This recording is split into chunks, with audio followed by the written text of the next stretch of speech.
Welcome back to Charlotte Motor Speedway. We are in the town of Concord, North Carolina this week. It's about 20 miles from the heart of Charlotte, and this is a home race for the majority of the field. If you don't think that matters, let me tell you, you got another thing coming. And from inside the ESPN pit studio, we now go up to the booth to the three gentlemen who will be calling the action from this afternoon's race: Alan Bestwick, Andy Petrie, and Dale Jarrett. And Nicole, a couple guys who know what they're talking about when it comes to winning here at Charlotte. DJ's won one of these nationwide races twice, 3 Cup wins. Andy Petrie's a winner here at Charlotte.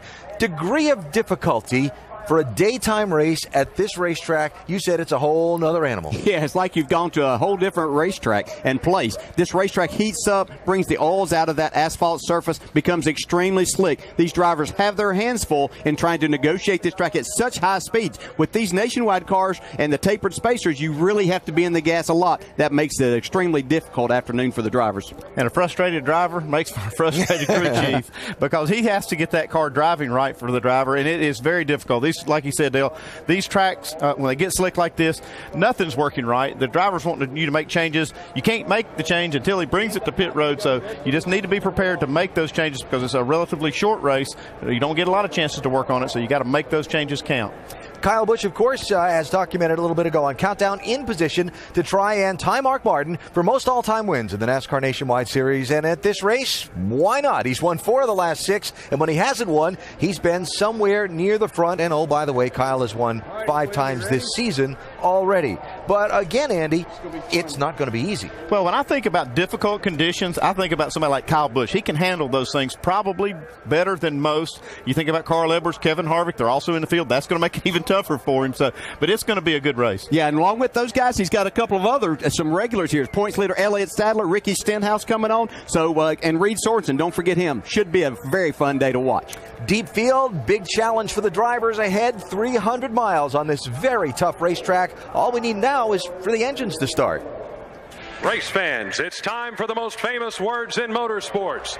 Here to give the command, please welcome our Grand Marshal, the host of Top Gear on History Channel, Rutledge Wood. Ladies and gentlemen, start your engines! Yes, sir. Start up underneath. Hey, you see our pit box, don't you, Eddie? I'm right in front of it, yes. Can you tell me how many we are away from the very end pit box and how far you would Somehow I had a feeling that command would be a little energetic today. So, almost time for the green flag here in Charlotte. When we come back, a young man who is having himself the time of his career this last week or so. Ricky Stenhouse Jr. from Victory Lane in Iowa last Sunday to qualifying for his first Sprint Cup race to pole position for this race today here in Charlotte. It was last Sunday out in Newton, Iowa, when Ricky Stenhouse Jr. joined the club. The club being NASCAR Nationwide Series race winners. Outran a couple of good ones to get that victory. Carl Edwards and Brad Keselowski. Then Stenhouse got the word that he was going to sub for Trevor Bayne in the Wood Brothers Sprint Cup car at Charlotte. Qualified 9th for that race on Thursday night. Now he's on the pole for today's race. He is also our in-race reporter here at Charlotte for the Top Gear 300. While you look at the starting lineup come across the top of your screen, let's give a chat with Ricky. Hey, Ricky, Dale Jarrett, ESPN. You have a copy? Yes, sir, Dale, I got you. All right, Ricky, let me start by saying congratulations on last week. That was a fun race to watch you win. Our first question comes from our mailbag. Domindu from Vista, California says, Ricky, after winning at Iowa last weekend, what kind of momentum does that bring you the rest of the season in your drive for a championship? Well, thank you, Dale, for about the win. It carries us some good momentum. We got some confidence. We felt like our Black Angus beef team could get the job done early in the season. We might have let it slip away a few times, but we kept working hard, and we finally got it done. And hopefully we can take this Fastenal Mustang to victory lane. It's a good run for our championship right now. Well, I know it's a big weekend in a lot of ways for you, and I'm sure that you've stood down in the Nationwide garage and watched these Cup drivers practice and say, man, I wonder if that's an advantage. You just got out of your Wood Brothers car a little bit ago. Did you learn anything about this racetrack? Definitely learned something about the racetrack. Just glad good opportunity for us to run that Wood Brothers car. And, we learned that if the sun is out just a little bit, man, this thing gets slick. And, if it gets behind the cloud, you can run it a little bit harder. So that's one thing I learned that should help us today. All right, Ricky, thanks for talking. Good luck. Try to make it 2 in a row today. Now, Andy's going to talk to that winning crew chief, Mike Kelly. 10-4. Thank you, guys. Hey, Mike, Andy Petrie in the booth. Do you have us? Sure do, Andy. Mike, you got a first win for David Reagan when you were his crew chief, and last week was great. Congratulations. You got Ricky Stenhouse his first win. What's your secret to getting these young drivers to victory lane? It's not really no secret I have. Just great young drivers, great potential, great cars. You got to thank Ford and Jack and everything he's done for us. Just giving these kids and sticking with them, giving them a chance to prove what they're worth. Well, Mike, you've given them great race cars, and I'm sure that gives them a lot of confidence. Good luck today. Thanks for talking to us. Good guy, Mike Kelly. And looking, as Andy said, to make it 2 in a row. Ricky Stenhouse Jr. carrying one of our 8 high-definition onboard cameras in today's race. By the way, 8 in the top 16 starters.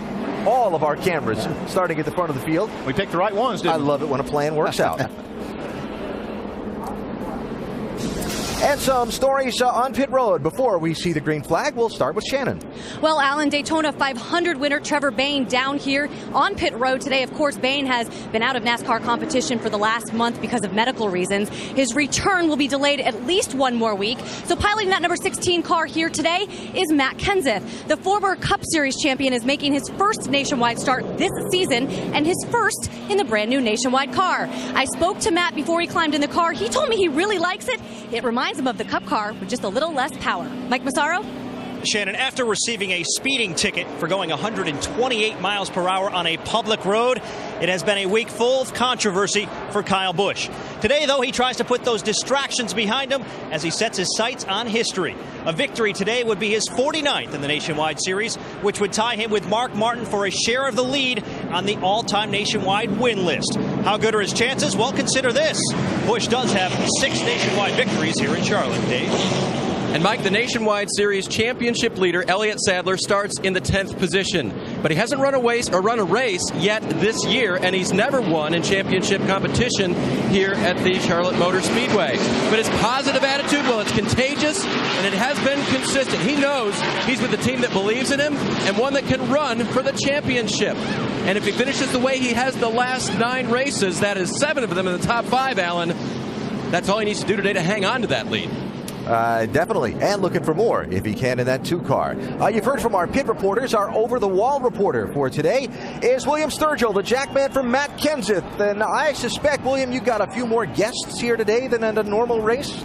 Yes, it's very nice to be in Charlotte. You get to have your friends and family come, and we like to put on a show for them. And we've got Fastenal on the car, and look forward to a good race starting 135 for Roush Fenway, and maybe you get to take some victory lane pictures with him later today too. Good luck today. Be safe. Thank you very much. William Sturgill, watch him over the wall for Matt Kenseth. Our Goodyear track facts now from Charlotte Motor Speedway. 1.5-mile track, 300 miles. As long as I carried the one, is 200 laps. 200 laps, but you better watch that pit road speed. 45 miles per hour. We normally see quite a few guys getting caught for that. And entrance to pit road, if we get to green flag pit stop, very tight. Competition caution, as mentioned earlier, at lap 25 because of heavy rains overnight and no practice during the race today. And a reminder that our broadcast today available in Spanish by activating your SAP button. And with that, we're just about set to go. 59th Nationwide Series race at this track. The list of former winners is kind of like a who's who in the history books of the sport. From Earnhardt and Allison to Gant and Jarrett to today's present-day stars, Mark Martin, Kyle Busch, and more. Who's going to get the next trophy at Charlotte? We start finding out right now.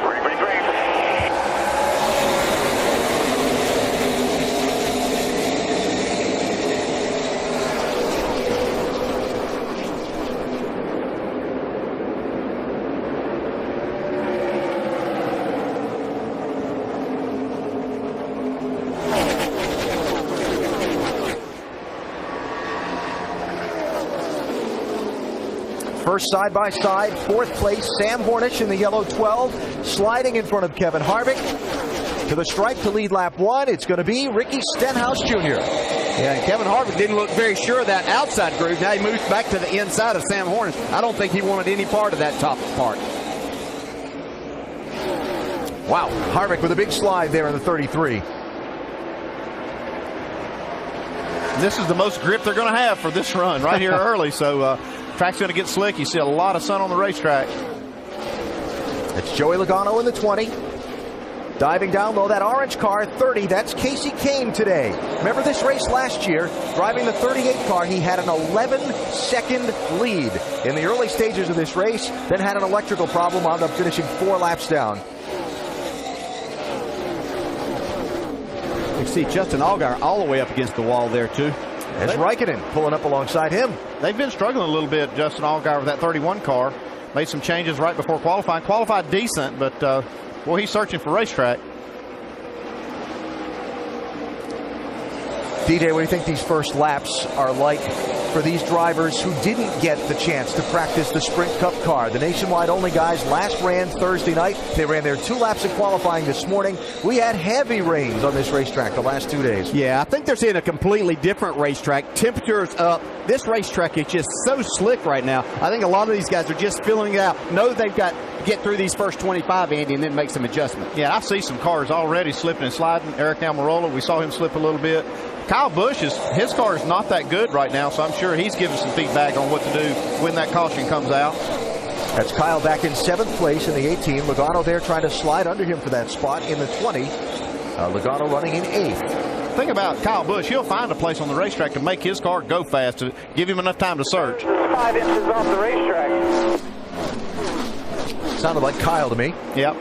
He's just saying what the car feels like. You know, he's going to give him this feedback, and sometimes they exaggerate, but that's kind of what you need. I mean, you need them to tell you what they think the car is doing. And he's basically saying he has no grip, that when he goes to turn the steering wheel, the front won't turn, and if he tries to give it gas, he doesn't feel like the back's in the car into the racetrack either. Got enough to get around Sam Hornish there, pick up the 6th spot. It's Jason Leffler, 38, left of your screen, and Cole Witt, young driver originally out of California, championship leader in the NASCAR Camping World Truck Series currently, and he's in that 99 car today, and he's running 14th right now. He's in a good race car there with a good team that has a lot of experience in this series. I've watched this young man in the trucks. Very, very impressive. Knows how to go fast, takes care of his equipment, so 300 miles here today will do a lot of good for him. That's 12th place, Reed Sorensen, 32, Brian Scott in 11. Sorensen really looked like he had a chance to win last Sunday in Iowa. Had a great car, had one section of the race where they're just didn't handle good, but that was the only time that they weren't really a winning car, but it did keep him from winning. Right now, just not able to clear Brian Scott. Boy, that's a difficult position as a driver to be in. Down that inside, you're wanting to go and clear, knowing that you could get in front. You could have all of that air on your car, but you have to be extremely careful right here down on the inside. Not all of that air is going to your spoiler. Easy to get loose on the entry to the corner. Fanning out ahead, Elliott Sadler in the 2, Eric Almirola in the 88, and the 22 is Brad Keselowski, as the side-by-side race continues behind them.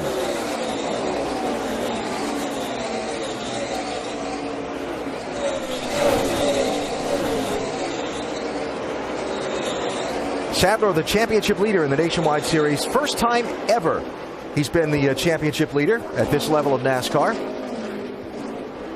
Hoping to be that way, obviously, at the end of the season as well. But took him a while. Remember, they kind of dug a little bit of a hole at the start of the season. Crash at Daytona, had some troubles, and now they chipped their way all the way back to the #1 spot in the rankings. Yeah, they still don't have their team quite to where they want to be, and that's to try to win some of these races. They feel like they've really got to work some more in that regard and getting these cars to handle better, Dave. Well, DJ, I was just going to chime in on what Alan was talking about. They've been very consistent in the way they've approached the points. When they had the bad finish at Daytona, not that big a deal. They've got time. When they've been consistently working their way up, hey, no big surprise. But you're right about the speed. They've still been looking for more of that each week. And Sadler slipping back there to the 11th position as Keselowski went by him in the double deuce. When you're trying to win a championship, it's about those days that your car is not the best, making the most of those. So they'll continue to work and see if they can make it better to get up front. It's hard to tell which one of these cars is which. All three of them have the same paint scheme, but Ricky Stenhouse is leading Kenseth and Edwards. All three Roush Fenway Racing entries running 1, 2, 3. Stenhouse, Kenseth, Edwards. After 12 of 200 laps, don't forget competition caution coming up at lap number 25. We're back after this message and a word from our ABC stations.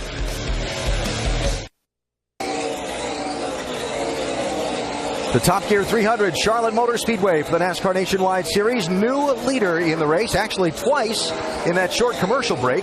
First, it was Matt Kenseth in the 16 that went by Ricky Stenhouse to take the top spot. And now you see Carl Edwards in the 60 has gone by Kenseth. So Edwards, the third different driver out in front. First of those two lead changes happened up in turns 3 and 4. Ricky Stenhouse looked like he might have gotten a little bit loose there. Matt Kenseth took that opening to the inside. Clear. And a pretty similar looking picture. Just the opposite end of the racetrack. Actually, no, it wasn't either. That was in turn 4 also. Yep.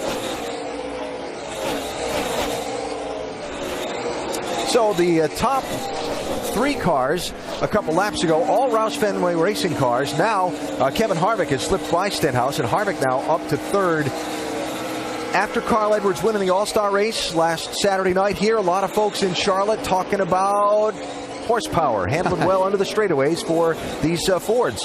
Yeah, certainly. Doug Yates has done a fantastic job in developing this new engine, and all of his people. I know it takes a lot of people, but Doug has his finger right on it, and every one of these guys will tell you that that's been a big improvement on the Cup side and here. Rusty, there's no substitute for having a lot of horsepower, is it, buddy? No, Dale, you're exactly right. There's no substitute for that. You hit the nail on the head. Doug Yates, the developer of this engine, along with Ford Motor Company, have really got to hand it to the Ford Motor Company guys for developing this engine. It's lighter, it runs cooler, and I stood on top of the observation deck at Dover, Delaware a couple weeks ago, and this engine has a significant different sound to it too.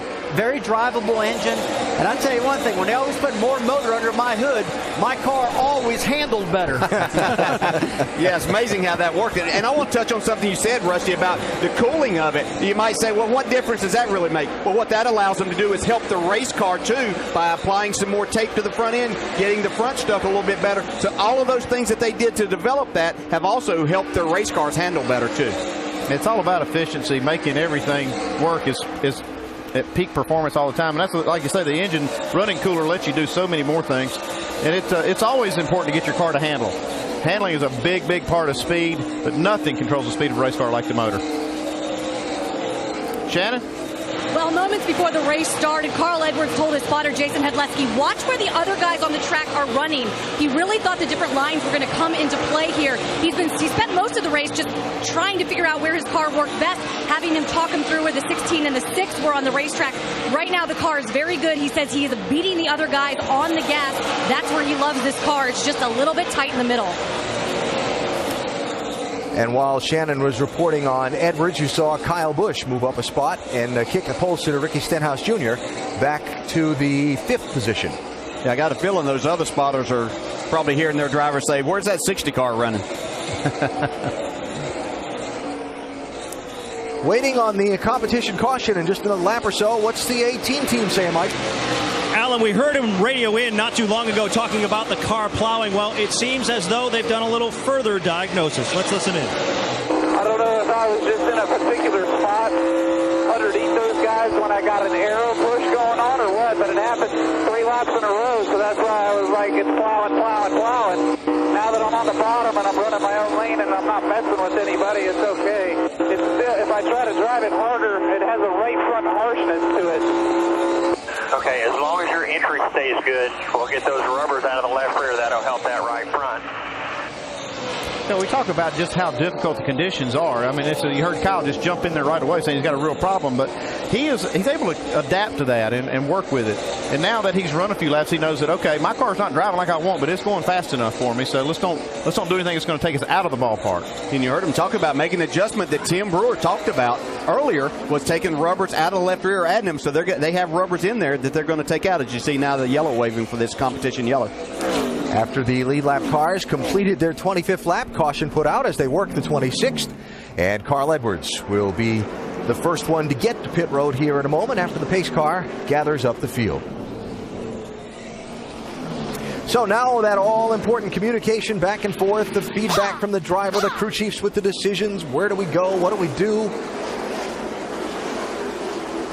And on an early competition caution, we see any two-tire stops? Yeah, very possible we'll see that. At least from some guys in the back that thinks, the best thing that can help your handling of your car is to get some air on the front of it and get some clean air. Some guys may opt for that and maybe get two tires. We'll see. But when the track is as slick as it is today, it's just so hard to make that work. Yeah. Not problems for some of those drivers. That caution couldn't come through. They probably thought they'd run 50 laps in trying to fight that thing for 25 just to get to this point. Had 5 cars go to the garage in the early going. Carl Long, Mike Harmon, David Green, Kelly Byers, and Jeff Green have all retired from the race. Pit road is open. Time for the over-the-wall men to do their job for the first time today. Track position gained, track position lost. Can happen right here.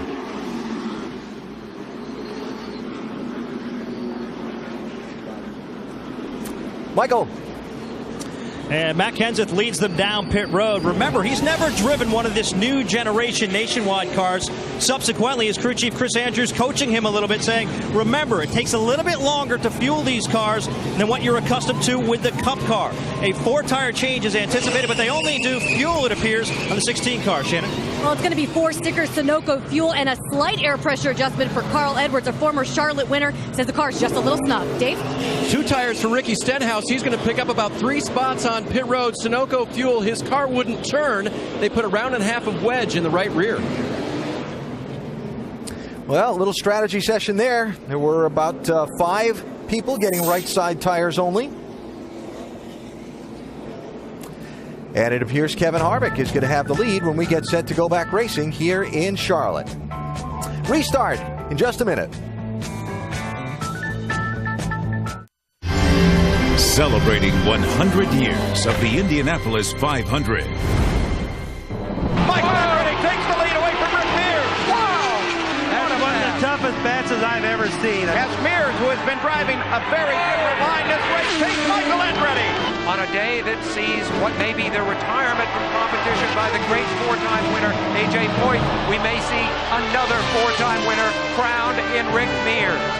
If he holds on, he will become the 3rd 4-time winner of the Indianapolis 500. Mears has accomplished what only 2 men have before. He is now a 4-time winner of the 500. The Indianapolis 500 telecast, presented by GoDaddy.com. Coverage begins tomorrow at 11 a.m. Eastern on ABC. The great Memorial Weekend racing tradition, Indianapolis. Telecast presented by GoDaddy.com tomorrow. Saw Rick Mears, 4-time winner. Helio Castroneves trying to join that very exclusive club. Of course, Dario been so strong lately at Indy. And Danica trying to rally from the back. Tomorrow, 11 a.m. Eastern time here on ABC.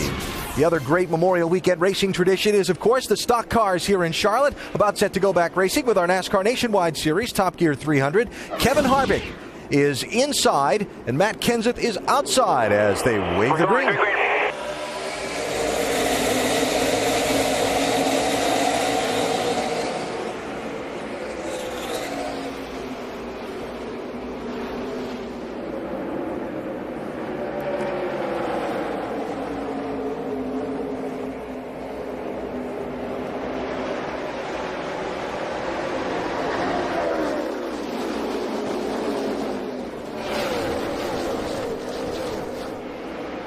Using every bit of that racetrack up in 3 and 4, aren't they?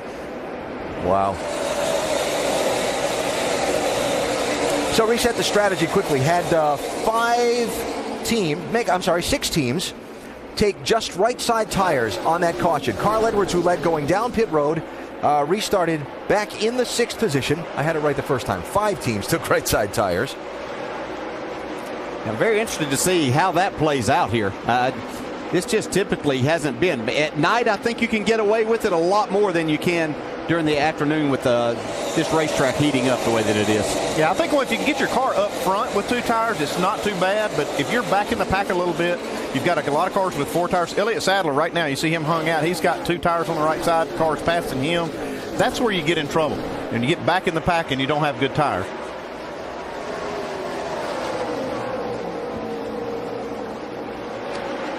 Jason Leffler in that 38 car. They had a penalty on pit road, tire violation. You have to keep the tires controlled to the inside half of the pit box before the car leaves. One of them wasn't. He had to go to the back of the line for the restart.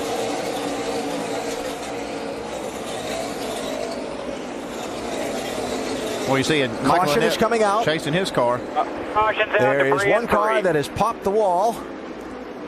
Debris from Robert Richardson's car has put us under yellow for a second time. Yeah, he's popped it pretty good on the right side.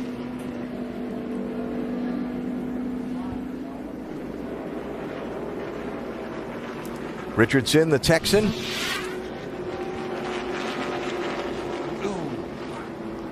That situation we were talking about, they get underneath somebody and that car gets really loose. Derek Cope, the other driver involved in the 28, got some damage there on his right rear. Yeah, he did a nice job of saving that, though. When one catches you in the left rear, you can see the damage on the right rear where he got into the wall just a little bit.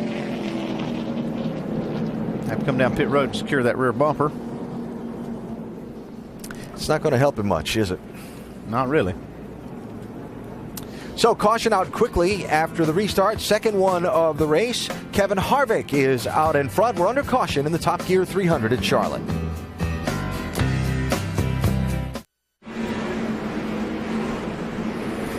From high above at Charlotte Motor Speedway, aerial coverage by Goodyear. Everything Goodyear has learned making tires for the proving grounds of NASCAR inspires what they roll into yours. Goodyear, more driven. 36 laps complete so far here today. Kevin Harvick is your leader.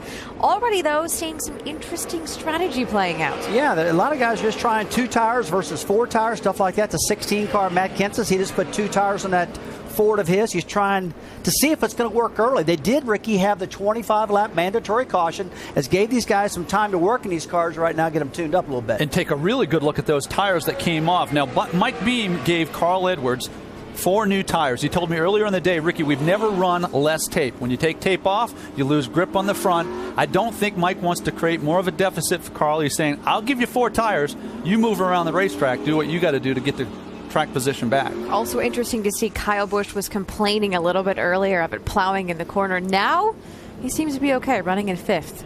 Yeah, and I think that goes back to the early part, the adjustment of not having a lot of grip on the front because of that lack of tape. So again, the burden is on the drivers having to make an adjustment inside the car and on the racetrack. About to go green. Kevin Harvick will lead the way. It is Ricky Stenhouse Jr. on the outside lane. Let's get it back upstairs, AB. Nicole, thanks.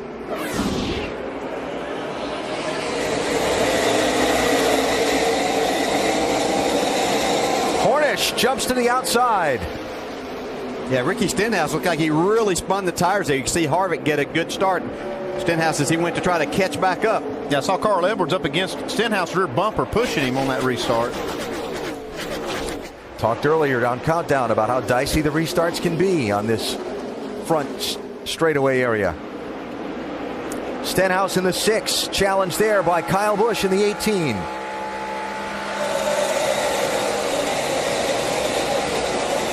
And Casey Kane to the bottom in that orange car, the 30.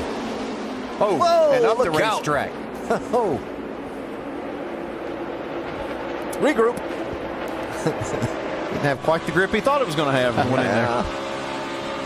Yeah, so far on these restarts, we've seen Casey's car really take off, but it looked like he was trying to carry a little more speed than what it would handle down in the 1 that last time. Oh, it took off all right. Yeah. Kyle Busch's car looks really good on these 4 tires against the cars right now up front that have 2. On board with Stenhouse there. Stenhouse is one of those cars that took 2 tires, along with Harvick and Kenseth. Kyle Busch, the highest running car that took 4 the last stop. Of course, Kyle Busch trying to equal Mark Martin for most all-time wins in this Nationwide Series. If he can score the victory today, Kyle has won 4 of the last 6 here at Charlotte. He's won 5 races so far this season already. It would be a surprise to no one if he were to go to victory lane today. Carl Edwards, Joey Logano, 60 and 20. That's for 5th and 6th places.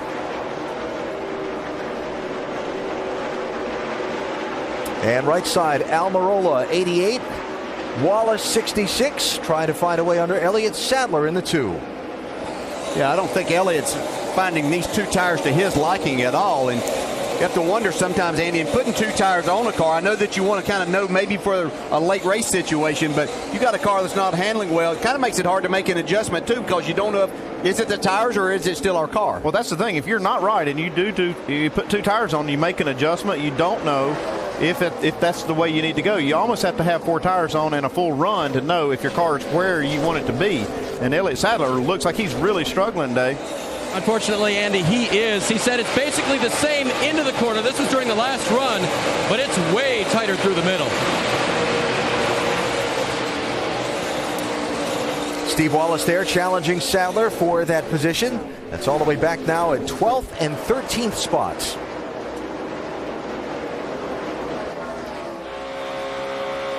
Even in practice, Dale, I hated to make big changes on the car without getting the set of tires off, get a fresh set on, so you know just what you're doing with the race car. Because, like you said, putting those 2 tires on, you start out with the left side's hot, right side's cold. They grow a little different in pressure, and it really can throw you off, and it can throw you off for half the race. So that might be some of the things that Elliott Sadler's dealing with. Here comes Carl Edwards. It seems like it takes a few laps of green flag racing for Carl's car to kind of come in, but when it does, it is extremely fast. Remember that Edwards got 4 tires on the pit stop. The car he just passed Stenhouse just changed the rights.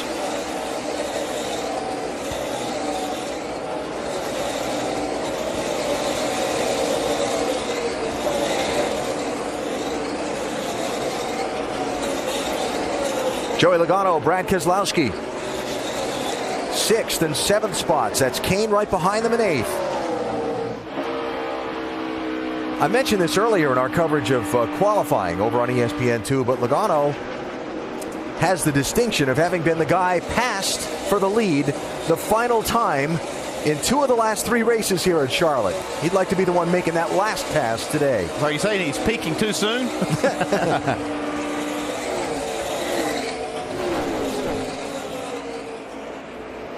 And Brad Keselowski in that 22. You talk about Elliott Sadler earlier, working on speed. Keselowski, the guy that had speed last year, in fact, won the last Nationwide Series race at this racetrack. And yet this season they just have been off that little bit. Well, we talk about chemistry, and last year he and Paul Wolfe, his crew chief then on this car, has moved on to be his crew chief in the Cup Series on the 2 car. They really had a good thing going. Now they've changed. They got Todd Gordon, which is a very capable crew chief over there, but it's just not the same chemistry they had last year, and it's going to take some time for them to adapt. And with a driver like Keselowski, they'll get it. It's just going to take a little time. Well, getting a race for the lead, starting to heat up front. Kyle Busch chasing down Kevin Harvick. His 2 tires holding up pretty well on Harvick's car. Like I said, he's got that clean air on the nose. That's worth a lot. And when the cars behind him get by, it may be a little more difficult. Looks like that might happen soon. Here comes Kyle Busch in that 18.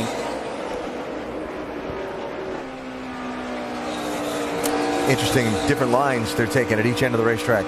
Yeah, and I think a big part of it is Kyle Busch just trying to figure out how he can get some air on the nose of his car. As you follow this car right here, get down the end of the corner. If you stay right behind him, then you're not getting anything on the nose. Your car will push, make it late getting back to the throttle. So you can see Kyle searching.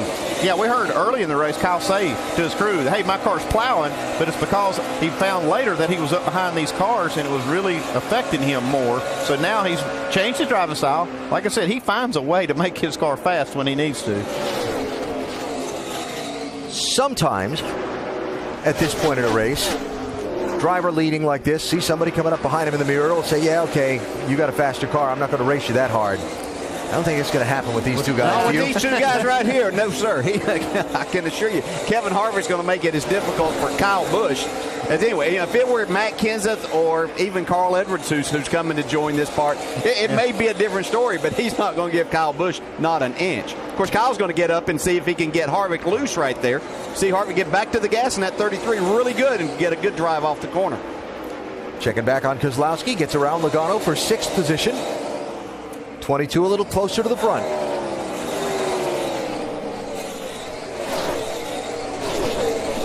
.3 seconds behind that race for the lead at the moment. check the interval. There they are in 6th. And there's your leaders in turn 4. So for now, Kevin Harvick holding off Kyle Busch in the race for the lead of the Top Gear 300 at Charlotte. We're back after this message and a word from our ABC stations.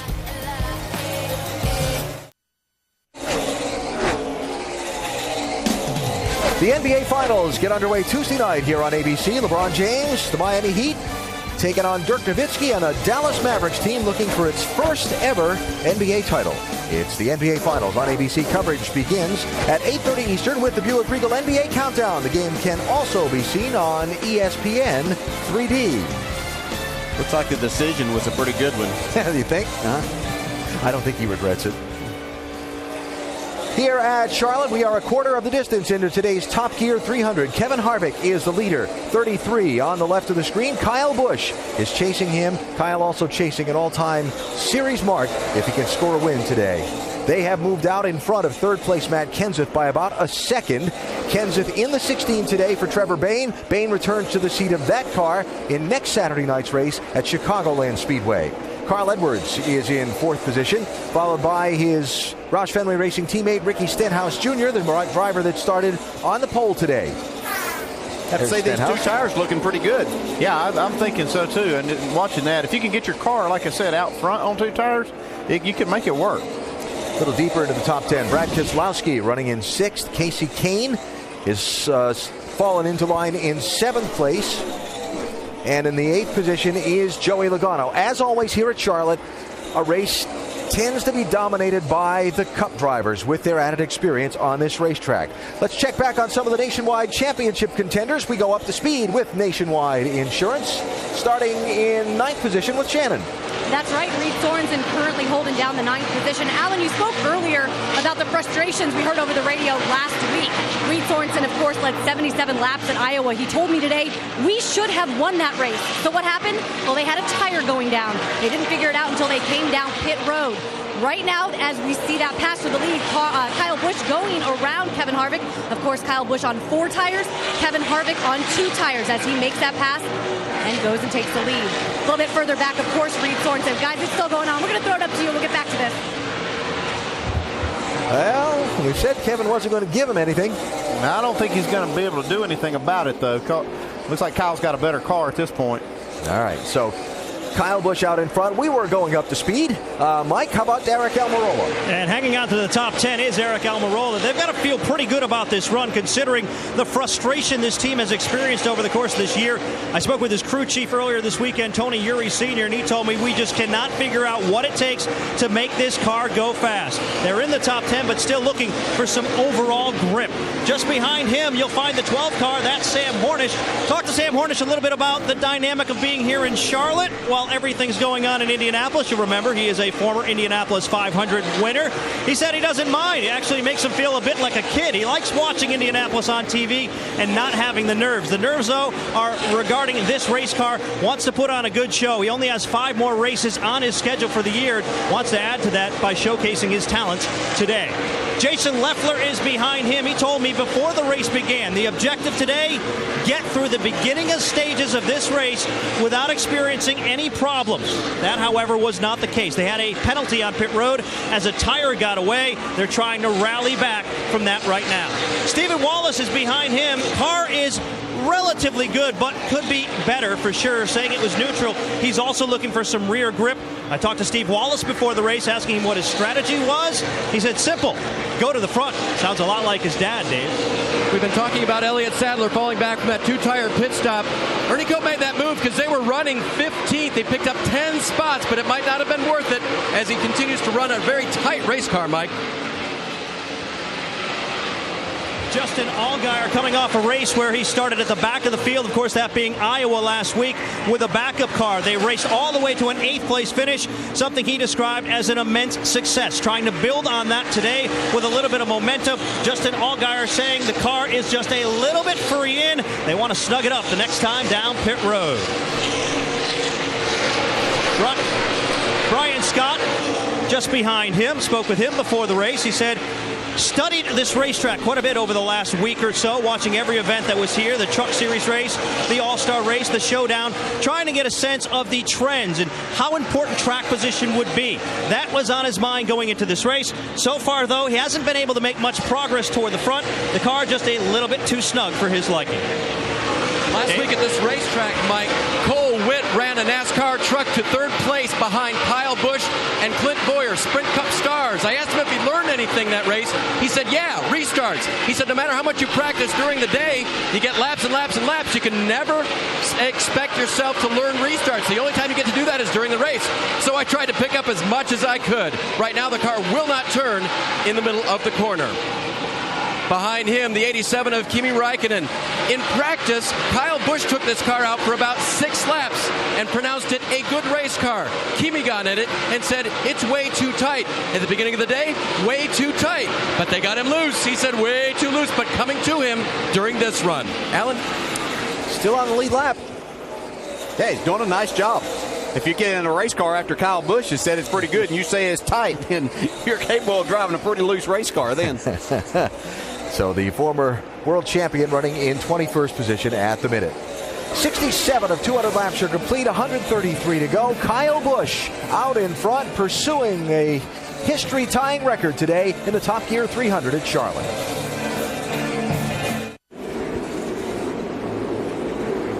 Back at Charlotte Motor Speedway in the Top Gear 300. Make sure to go to NASCAR.com for all your latest NASCAR information. That is Jeffrey Earnhardt, who has just brought out the third caution of this race.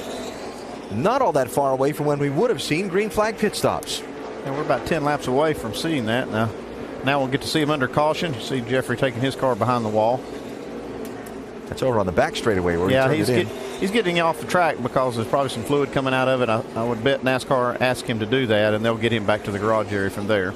Jeffrey, the 21-year-old grandson of Dale Earnhardt, making just his third career Nationwide Series start, hoping to run a limited number of Nationwide Series races before the season expires. In fact, just picked up some additional sponsorship to run a couple of more races from the Arena Football League's New Orleans Voodoo team. All right. That'd be an interesting paint scheme on a car if you've ever seen the Voodoo colors. Jeffrey was 27th and on the lead lap at the time of his troubles. So for Kevin Harvick, the two-tire call, good information gained from the last pit stop. Great. I mean, that was a great call. They ran good through that run, came back second at this caution. Now, I don't think they'll be able to do it on this round of stops. No. We might see somebody else, but we won't see them doing it. Looking back, good move on their part. Worked out pretty well for them. Yeah, and so a lot of crew chiefs went to school on that, and they'll use that information late in the race if they need to. Yeah, I think we'll see most of them for 4 tires here.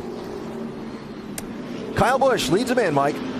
And he has not been happy with his race car all afternoon, Alan, saying the car was plowing. He's having difficulty passing. They're going to make a 4-tire change here, take on Sunoco Race Fuel, also some air pressure adjustments, but otherwise nothing dramatic on the 18 car. Just going to ride it out and see how this thing comes in as the race wears on. With 73 laps on those left side tires, the crew chief told Kevin Harvick, good job hanging on. They're going to make 4-tire change. It's a little bit tight, but we're going to see how that 4-tire affects the handling of this race car. Dave? The 2-tire stop cost our pole sitter 5 positions during that run. He gets Sunoco fuel. He'll get 4 tires this time, wedge, track bar, tape on the grill. Got to make that car freer for Ricky to be able to drive it. Still on pit road, getting that last adjustment, and now he's gone. Going to lose one spot there. Nice move by Joey Logano's pit crew, while Matt Kenseth's struggled a bit with their stop, and he loses 5 positions down to 8th. It'll be Kyle Busch leading them to a restart when we come back to Charlotte Motor Speedway.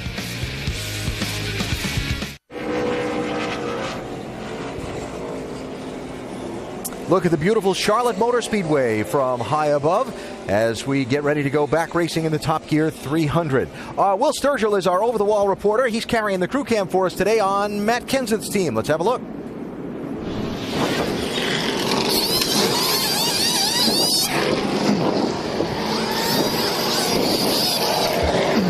Here we go around the car. Nice and smooth, consistent. Get it up. Check everything off, check everything off.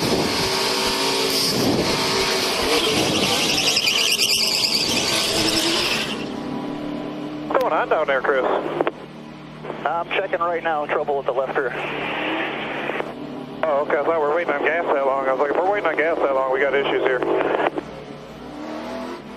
Yeah, you can see right left rear tire changer. We're just a little slow. It shows up right here. You can see on the left side quite a bit of time loss, 17-second stop, and that'll cost you a lot of spots every time. Kyle Busch with that 12.7 gets him back out front.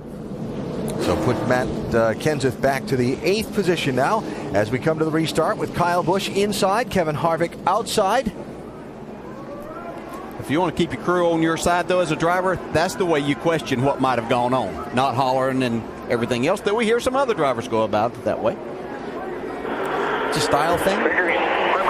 Just saying.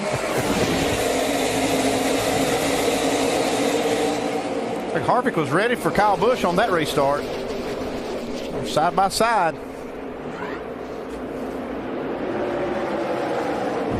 You see Harvick has a lot more confidence in that race car this time. At the beginning of the race, he fell back like 5 spots on that high side.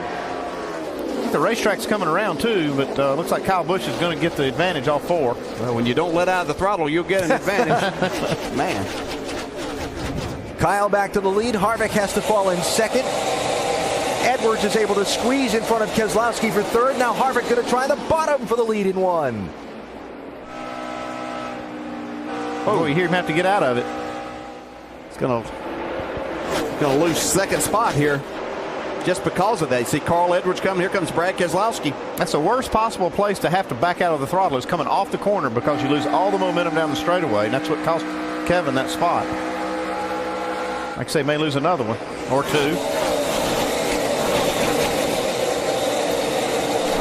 Happened to be watching Sam Hornish come off a 4. Rusty had talked about earlier coming off for the flat. Sam Hornish had his car completely sideways there. Did a nice job of gathering it back, though. Take another look at it. Check out Sliding Sam. Right there. That's that spot you're talking about, boy. You can get so loose right there.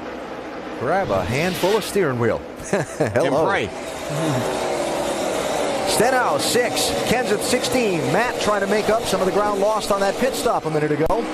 Remember, he restarted 8th. Trying to take 4th away from Stenhouse. You're looking ahead from Brad Keselowski, who's just slipped back a couple of spots.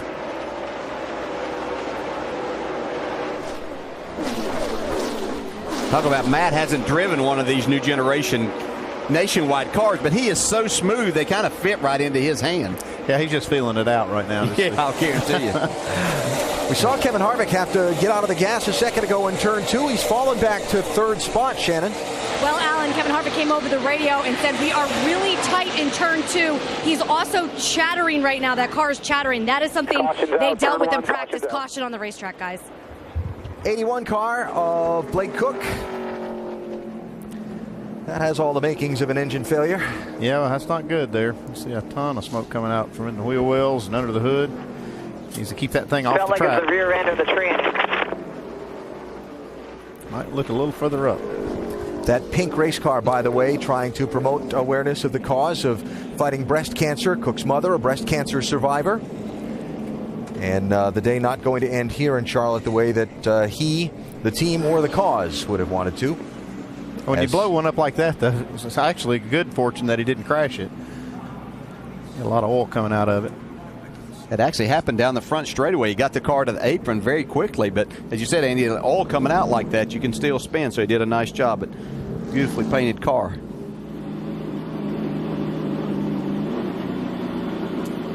So caution out for the 4th time in this race. And it is for Blake Cook, who is going to go to the garage. Mike Wallace gets the free pass, and we take a break. Back to Charlotte after this message and a word from our ABC stations.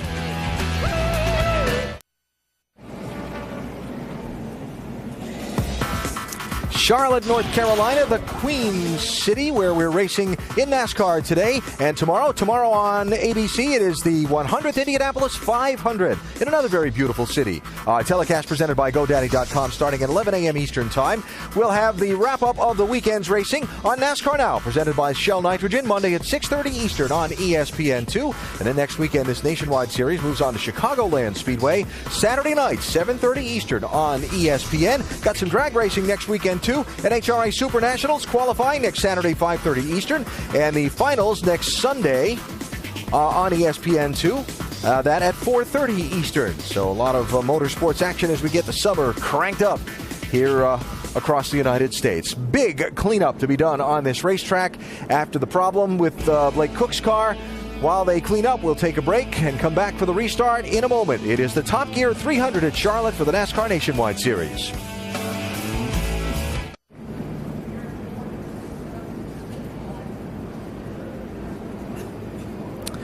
Sunny, warm afternoon here at Charlotte Motor Speedway, where the Top Gear 300 is under caution.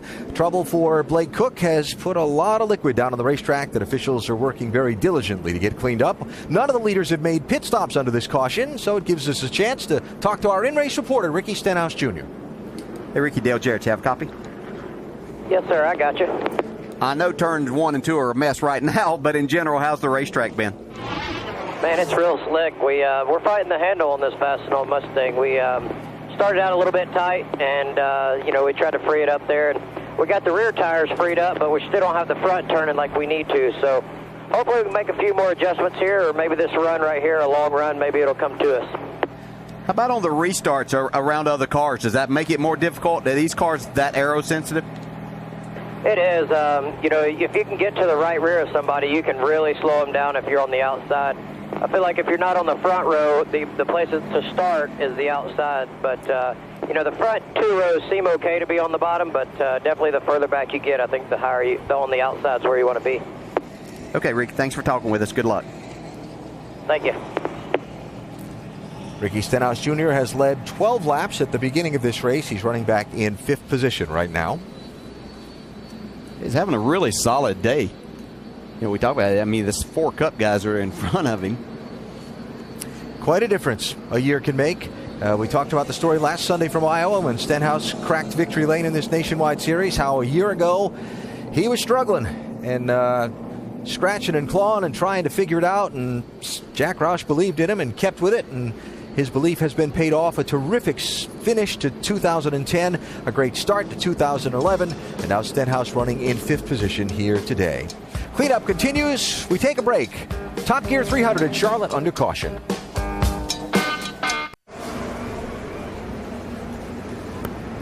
A shot from high above, area coverage by Goodyear. Everything Goodyear has learned making tires for the proving grounds of NASCAR inspires what they roll into yours. Goodyear, more driven. Already been 89 laps complete of 200 here at Charlotte Motor Speedway. Kyle Busch is your leader as we get you go with the reset. Current leader, like we said, Kyle Busch. Been out front for a little bit. The lucky dog under this caution will be Mike Wallace. And the points leader, Ricky Stenhouse Jr., currently running 5th. All of the top 5 started within the top 5. What have you learned so far? Well, what I've learned right now is that these guys put right side tires on around that lap 25 caution. That worked really, really good, so they've got that in their bag. But one of the drivers I'm watching right now that I'm pretty impressed with is Kimi Räikkönen, an 87 car. He's 16th right now. He's been strong throughout the day, no problem. Awful good run for this first timer here at Charlotte. Yeah, the drivers are going to have to give some great feedback and decide which lane they choose, which lane they favor, because the crew chief can only do so much with a track this slick. Pace car diving down pit road. You know what that means, Alan? Time to go green. It means Kyle Busch has got Carl Edwards to his outside this time for the restart. And what's a pretty good crowd for this nationwide race on their feet, as always, when it's time to wave that green flag.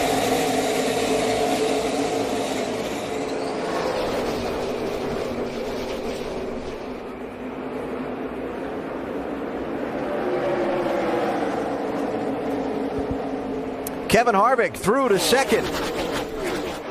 Edwards on that outside trying to defend 3rd spot from Matt Kenseth in the 16.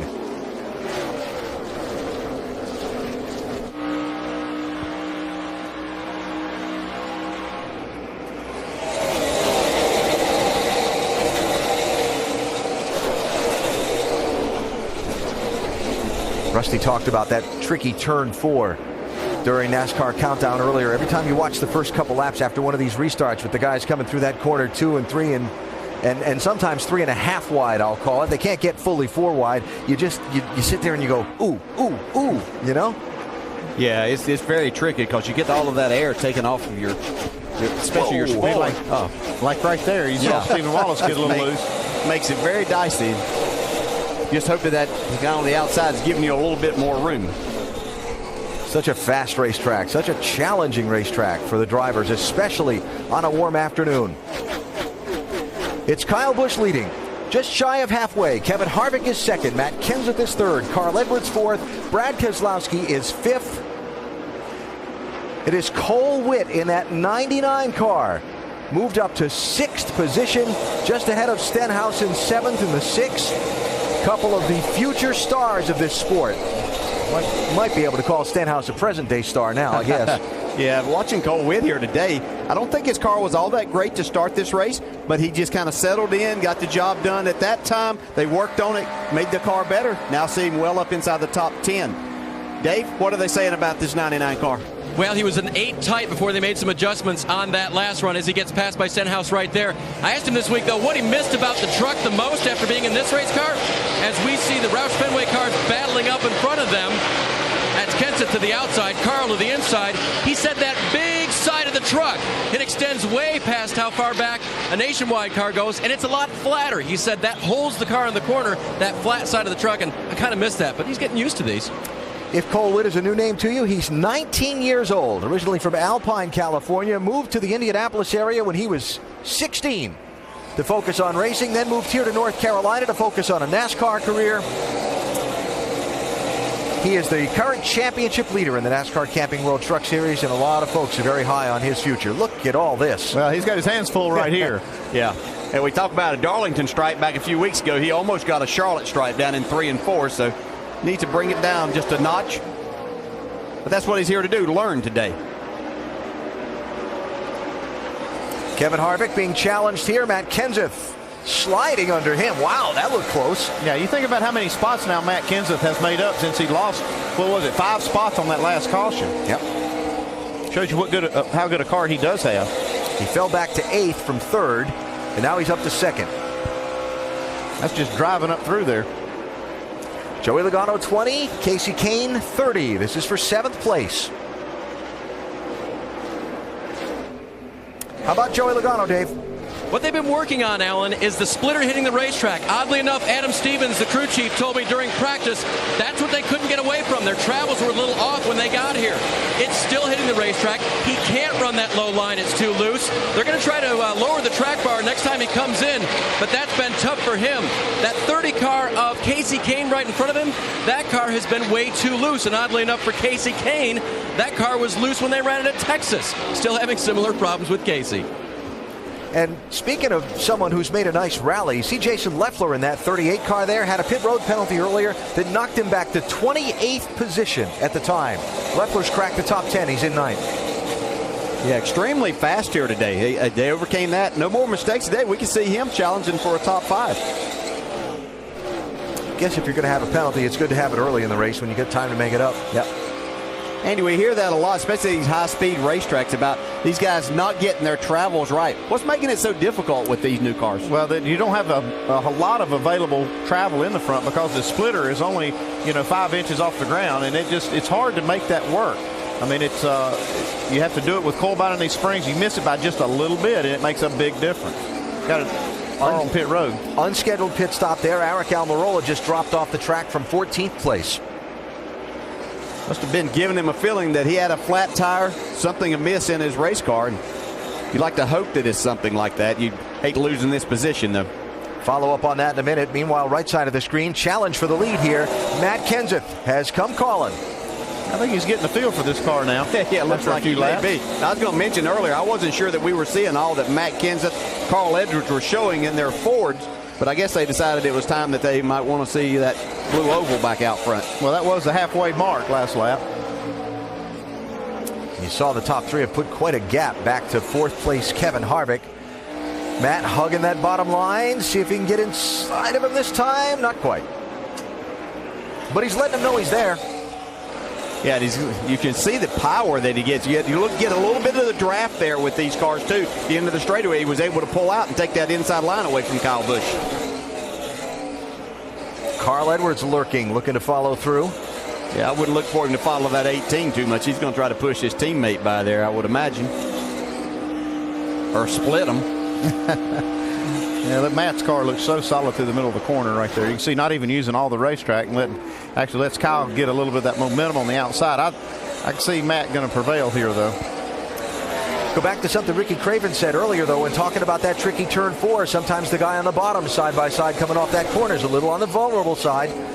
Matt made it work there. Yeah, Matt knows that, and he was probably leaving a little bit of extra there, not pushing the issue off of that corner, and then made the pass on the next corner. Yeah, and I think what we're seeing with this racetrack, we see you've got 2 and 3 grooves and lanes that you can use, but if you're going to be winning this race, you better be pretty fast on the bottom.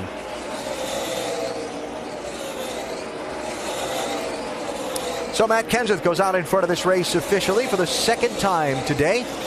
Talked about Aric Almirola on pit road a minute ago. Mike, what happened? The frustrations for that team continue. The car did not feel right. He felt a bit of a vibration. They came down pit road, changed tires. As he rolled away, the crew inspected the wheels. And, of course, it was a loose left rear. That's where the vibration was coming from, Alan. Ouch.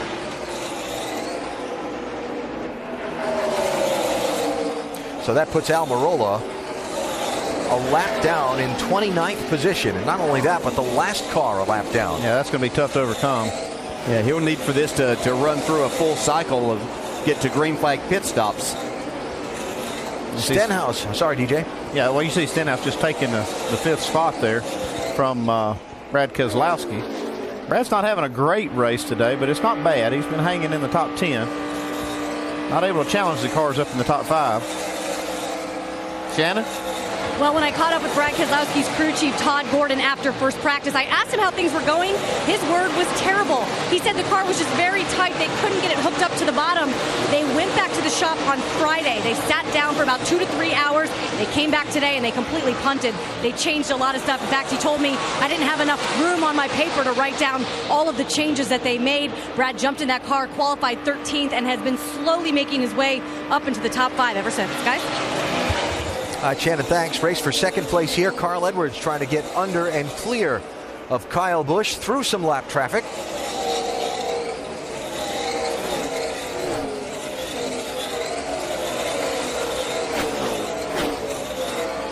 That's remarkable to me. We saw a minute ago 152, 53 miles an hour in the center of the corner. Yeah, that's the minimum speed they're going. See, Carl Edwards not able to get by Kyle Busch. It's been quite the season for Carl Edwards, and then you stop and you think about how much more it could have been. Not that you want to be greedy. You know, Carl has had his share of victories, 3 of them so far this season, but he's finished second in a race 6 times this year. Yeah, well, I'll correct you on one thing. You do want to be greedy. When you've got those opportunities, you want to take them because you know that, and Carl's very much aware, you know, the last few years after he had a great season winning, 9 races in the Cup side and everything that was coming around, and then went through a dry spell. So you want to take advantage of those opportunities every single chance you get. Here's another little quirk. Between both the Nationwide Series and the Sprint Cup Series, every time there's been a first-time winner this season, it's been Carl that finished second to him. Well, he's a nice guy, too. Yeah, he's a nice guy. He's going to get by Kyle Busch now. Yeah, that was a great run he made right there. Yeah. Great move. He followed Kyle down into the corner and then dove to the inside. Kyle looks like his car is the handling's gone away a little bit, but that was a classic pass right there. Yeah, looked like he did that pass on purpose. Edwards a second and a third behind Matt Kenseth here at Charlotte. We're back after this message and a word from our ABC stations. Watch Allison Floyd weeknights on News Channel 15. Leader Matt Kenseth slicing and dicing through some lap traffic in the Top Gear 300 at Charlotte. Carl Edwards following him through some of that traffic, trying to close in. Carl has chipped about 0.4 of a second off of Kenseth's lead in these last couple of laps as they work some of this traffic. It's like the traffic has given Matt Kenseth a little more trouble than it has Carl Edwards. One of the stories of the day we've been keeping an eye on, Formula One world champion from 2007, Kimi Räikkönen, making his Nationwide Series debut in that 87 car, fielded by Nemco Motorsports, Joe Nemechek's team, the car prepared by Kyle Busch Motorsports. As far as Räikkönen is concerned, he's on the lead lap. He's in 16th place. He's gotten a couple of stock car racing lessons here in the mid part of the race. Yeah, a little bump draft to Stephen Wallace there, but not enough room getting down in there for him. He does a good job, though, saving the car. Goes on here and tries a little different line going into turn 3. See if he can make some speed up top. Maybe just a little too high. Well, it's been fun to watch, and again, Dave, he's on the lead lap in 16th place. Well, now we have to keep in perspective just watching this guy, his second NASCAR race and how much car control he has. Remember, the truck race was here last week. Crew Chief Rick Wren said he learned a lot during that race, including how to be more aggressive. I mean, face it, when he came in here, he'd never been around other cars, been bumped by other cars with fenders on him, at least from the F1 side. So he's really come a long way, and the balance right now, not bad on that car. Remember, started out very tight, loosened it way too much, and then kind of came back toward the middle. And of course, the more recent racing that Raikkonen's been doing has been in World Rally cars. Yeah, what I've seen so far in this race, Alan, that guy's got a lot of talent. This is just like you say, his second stock car start. Doing a great job. This is a very competitive series. I think it's just what he wants to do with this. If he wants to be a driver in NASCAR, I think he can. Now, we saw Steve Wallace just a little bit ago tick the wall with the right rear corner of that 66 car. And, Mike, that's caused him to slide back just a little bit. Yeah, and what caused him to slide back and actually hit the wall may have been the bigger problem. He's fighting a very loose race car right now. After the contact with the outside wall, hasn't radioed in much, saying it's handled much differently. But before that, he was not happy, saying the car was way too free for his liking. Yeah, this is a real critical part of that race car to have that spoiler bent right there and that quarter panel. You rely so much on that side force. Sam Hornish in the 12, Joey Logano in the 20. That is Logano back in 11th spot now, so day not proceeding like we thought the 20 would. No, certainly not what we've been accustomed to watching Joey Logano, usually right up front, but just shows, I think, the level of competition that we have here, too. What are they saying about that 20, Dave? Yeah, quick update, Alan. He radioed about 7 laps ago. Now I'm tight in the center, but I'm still loose going into turn number 3. So the handling has not been there all day for Logano, and that's the situation now. One of the things when you're loose getting into turn 3, it really hurts the line that you're able to run there and make speed. You need to be able to arc the car in there pretty good, Dale. So if you've got a car that's loose there, it can really hurt you all the way around. Yeah, especially as you race around other cars, and that's if you try to back the corner up some, then you've already got a tight situation. So as you go back to the throttle in the center, then it just compounds that problem. This is 13th and 14th places. Cole Witt, 99. Steve Wallace, 66. Watch what happens right here. They go into shadows. Again, part of the ever-changing formula for making a race car handle on this very temperature-sensitive racetrack. Now the sun's at an angle where it's beaten down hard on the pavement in 3 and 4. But the condos and the tall grandstands down in turn 1 have thrown that into the racetrack into shadow. Yeah, I was going to say, it's not because we have cloud cover just over there at one spot. We just, those condos do that, and that will provide some grip there, but that just makes you fight the racetrack. Yeah, sometimes they can make it worse. You got the car doing one thing in one end of the track, one thing at the other, and then you're, as a crew chief, you get frustrated on what to do to make the change of the car to make it faster. Talking out some strategy here. Leaders were last on pit road at lap 74. Had a long 9-lap caution since then, so we expect we'll see some pit stops around lap 135 to 140 or so. Matt Kenseth is your race leader.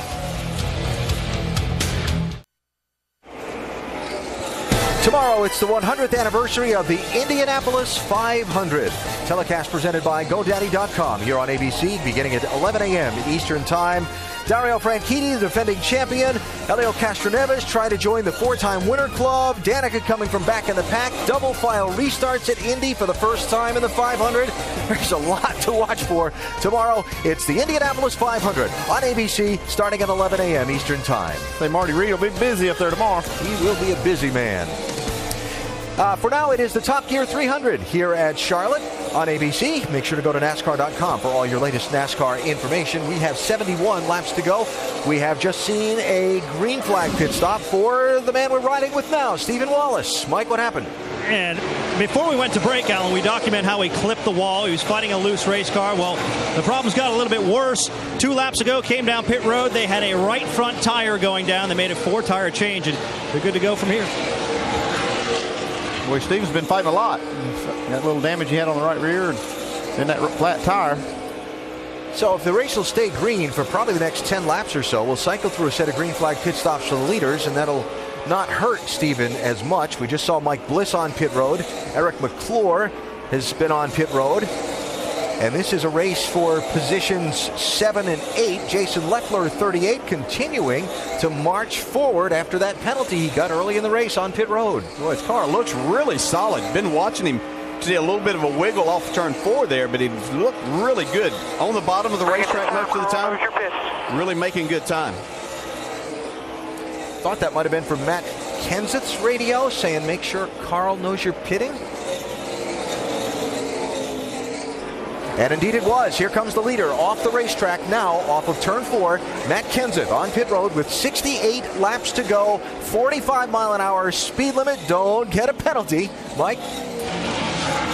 Yeah, Kenseth easing his way down into his pit stall, saying the car is just a little bit too snug. They're going to make a 4-tire change. He specifically asked for sticker tires as opposed to the scuffs they have behind the wall. They're making their service on the left side of that car now, up on the jacks. Again, reminding Matt that it takes a little bit longer to fuel this car. They drop him off the jack. He's now away. So Carl Edwards takes over the lead with the Kenseth stop. And now I would assume because he's been in, we'll begin to see all the leaders cycle onto pit road pretty quickly. Here comes Kevin Harvick off the racetrack. Harvick giving up the 3rd position for the stop, Shannon.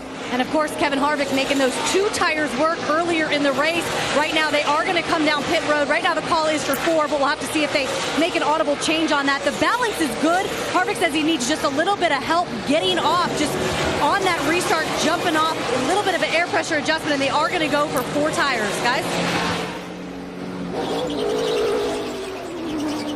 Off and on his way. 66 to go. That won't get him to the finish. Would we stay green? Well, it'd be close. Very, very, very close if anybody could make that. Cole Witt is on pit road. Alan, he gave up 4 spots during this run. He's back to 14th. They're going to make a chassis adjustment. His car was still very tight. In fact, Jerry Baxter, the crew chief, said, I can see that from where I am on top of the pit box. 4-tire change. 30th Kasey Kahne on pit road as well. He had been moving forward. Oh, as Cole Witt stalls it, leaving the pit stall, that'll cost him a little bit as well.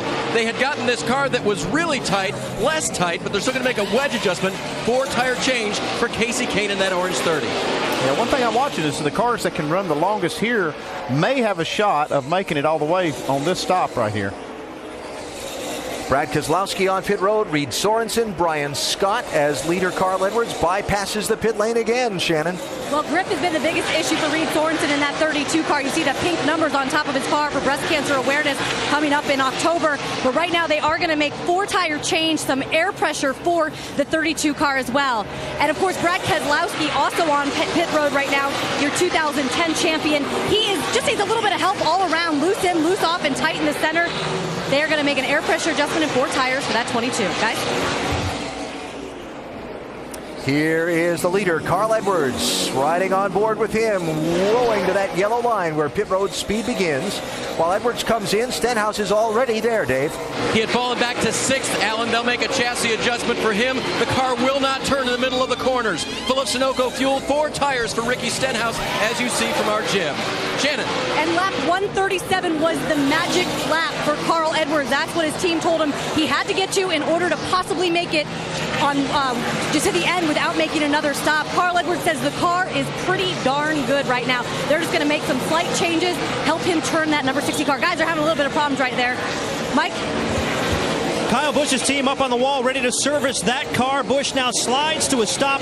He's had problems getting to the bottom of the racetrack. Jason Ratcliffe, his crew chief, said we will fix that. They'll make a track bar adjustment, also an air pressure adjustment to this car. Service completed on the right side as the team now swings around to the left side. 4 tires and Sunoco race fuel for Busch. He's away, Dave. Kimi Räikkönen on pit road now in the 87 car. That'll be a 4-tire change as well. Remember, the balance not too bad, so just an air pressure change for him right now. They've gotten it pretty good for him. The main thing is just making laps and making them aggressively. As for Joey Logano, he's been having trouble doing that. So much to the extent that they're going to make a big swing, according to the crew chief, on this stop because his car was still tight in the center of the corner and loose going into 3. There goes a chassis adjustment, 4-tire and air pressure change for Logano as well. The 2 car of Elliott Sadler had been running in the 15th position right behind him. Remember all the problems they were having earlier. It'll be a wedge adjustment for Elliott Sadler and a 4-tire change. Mike? Sam Hornish now in for his stop. A 4-tire change here. Hornish has had some difficulty getting through the corner, sliding through the middle, and they're trying to correct that with some air pressure. Also a 4-tire change. He's away. Justin Allgaier on the right of the screen there is the leader, still yet to make a pit stop. Then it'll be Michael Annett, Josh Wise before things cycle back around to Matt Kenseth, who will regain the lead. Once the stops cycle around, Carl Edwards will be second. Kyle Busch will be back to third. See, Justin Allgaier still staying on the track. Last pitted on lap 83. Yeah, and the other leaders that we're talking about all pitted at 74. Yeah, well, so that's why he's able to run just a little bit longer. So we'll see how far he can go. Part of the education in the world of NASCAR. Raikkonen getting a pass-through penalty. I think he might have been speeding getting onto pit road. Like he came in pretty hot, smoking the tires on that first time. And Sam Hornish Jr. is serving a penalty.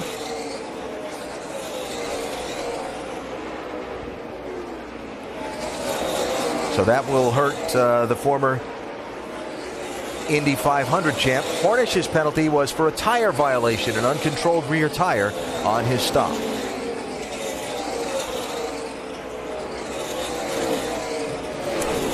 And the Raikkonen penalty was too fast exiting pit road.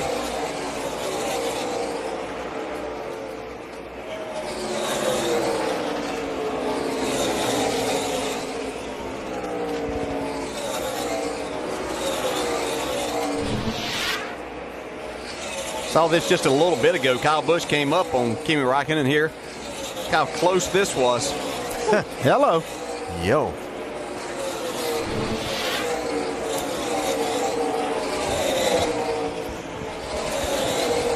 Justin Allgaier still out in front. Remember, he has yet to come to pit road to finish this cycle of stops. And then it'll be Michael Annett and Matt Kenseth. Saw Brad Keselowski getting back on the lead lap by getting by Allgaier. It looks like Allgaier now making his pit stop.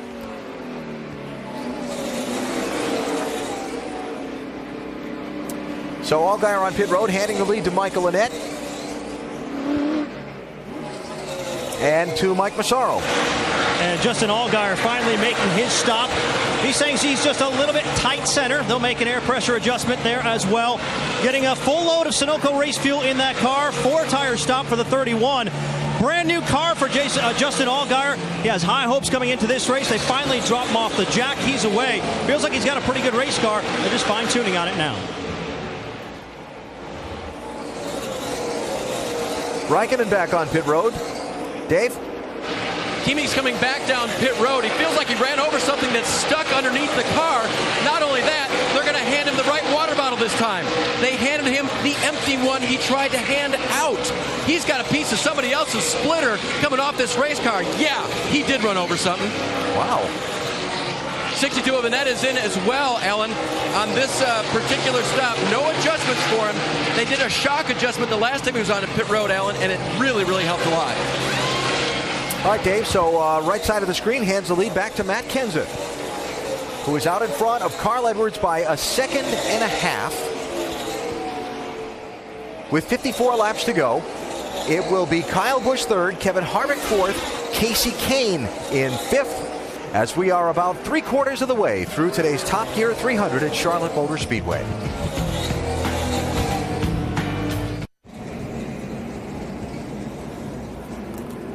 Aerial coverage from Charlotte today, provided by Goodyear. Everything Goodyear has learned making tires for the proving grounds of NASCAR inspires what they roll into yours. Goodyear, more driven. We are under caution with 51 laps to go today because of debris on the racetrack. Fifth yellow flag of the event came out just after a series of green flag pit stops had concluded. And now the pace car has the field gathered up behind it. Pit road has not yet been opened. On Thursday, June 23rd, they come from all walks of life, but we're taking them to the edge of civilization. From Mark Burnett, executive producer of Survivor, comes the most epic competition ever. It's Expedition Impossible. Series premiere Thursday, June 23rd, 9, 8 Central on ABC. So with the leaders having just been on pit road over a period of laps, and fuel for some in better shape than others to the finish. What do we see here, crew chief? Well, it looks like Matt Kenseth doesn't feel good about his fuel mileage. He's coming down for fuel. See, Kevin Harvick, you got to know the numbers before you can make that decision, Alan. It's if you can make it, you can, and if you can't, you just have to give that track position up and come down. And it looks like Matt Kenseth is going to have to do that along with some other leaders. Mike? Lots of debate on the radio between crew chief Chris Andrews and driver Matt Kenseth whether or not to take 4 or 2 tires. They took 2 tires early in the race, weren't real happy with it. They elect to go with 4 this time around. Shannon? Kevin Harvick is also going to go for 4 tires. They're also going to make a chassis adjustment. You saw that wrench in the back window and fuel to make it to the end. Dave? And Shannon, for the 6 car of Ricky Stenhouse, he said, let's not do anything crazy to try to win this. We got to get to the end of this with a top 5. So they'll change 4 tires, fill it full of fuel, and put him back out there in a situation he knows he can run to the end. Go, go. Oh, stop. Back up. Put that nut on. All right, little momentary hiccup there in the pit of last week's winner. Interesting situation here because of the caution coming out at the end of the cycle of green flag stops. The number of cars that were on the lead lap had been cut down a good bit. So we've only got 13 on the lead lap because not all the lead lap cars pitted. There's not going to be any wave arounds. So we've reduced the pool of potential competitors for some of these guys who came onto pit road, and only 4 cars ended up staying on the track that are on the lead lap. Yeah, it's going to be a big change, and actually it's going to be 14 now with Elliott Sadler going to get the free pass on that. So, and Eric Almirola, who made that green flag pit stop, we said if they cycled through, he'd be okay. He is on the lead lap. Interesting to see how it all plays out as we get down to the late stages of today's race in Charlotte. You're watching ESPN on ABC. It's the music and the rhyme of America. Time for the 5-hour Energy Rapid Recap. Been an interesting day here in Charlotte. Roush Fenway Racing has done a lot of running up front. It's Carl Edwards, Matt Kenseth, and Ricky Stenhouse Jr. Kimi Räikkönen making his debut in the NASCAR Nationwide Series. Had an interesting day.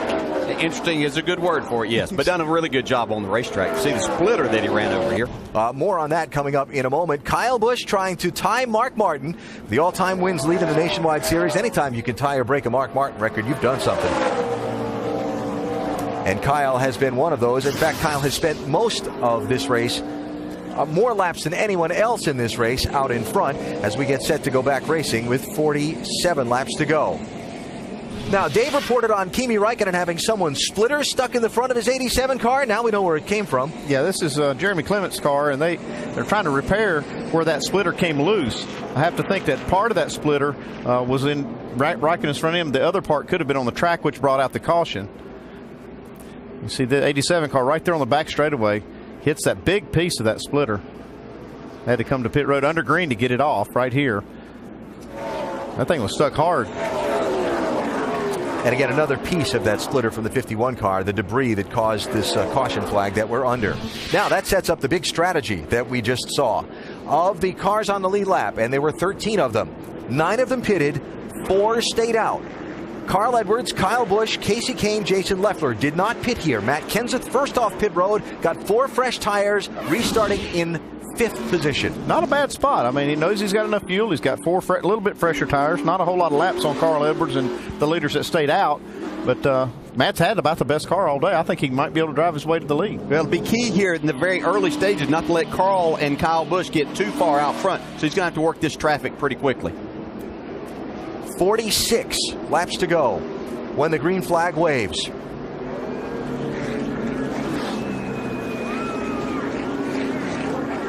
I think this is where the twist of plot is about to unfold.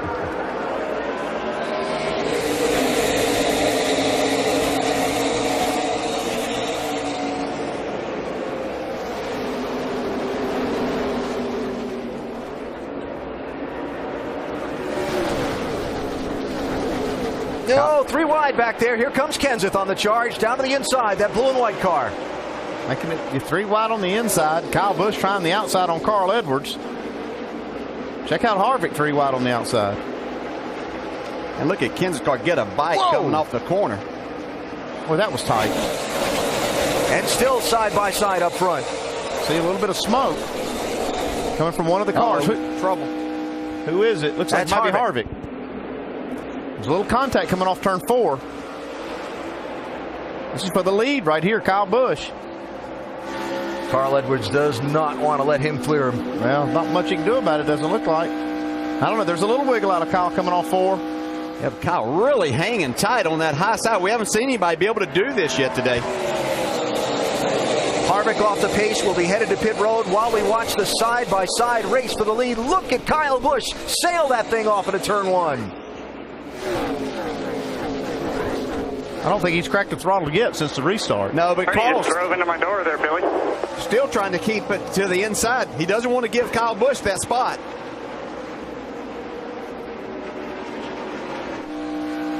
He doesn't want to give Kyle Busch that clean air, so he's going to do everything he can to get by. Here Edwards at the line. Matt Kenseth. Oh, contact. There's a little purpose to that move when you're that inside car. If you can force that guy to get out of the throttle on that high side, but I don't think Kyle backed off a bit. How about the guy right behind him? Here comes Kenseth. I know one thing. I think the temperature just went up a little bit in this race. Edwards gets clear. Here comes Kenseth.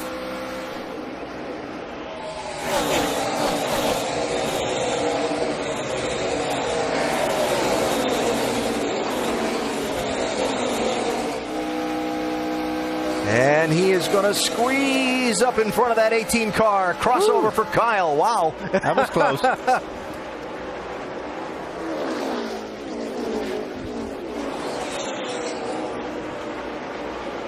Not giving in.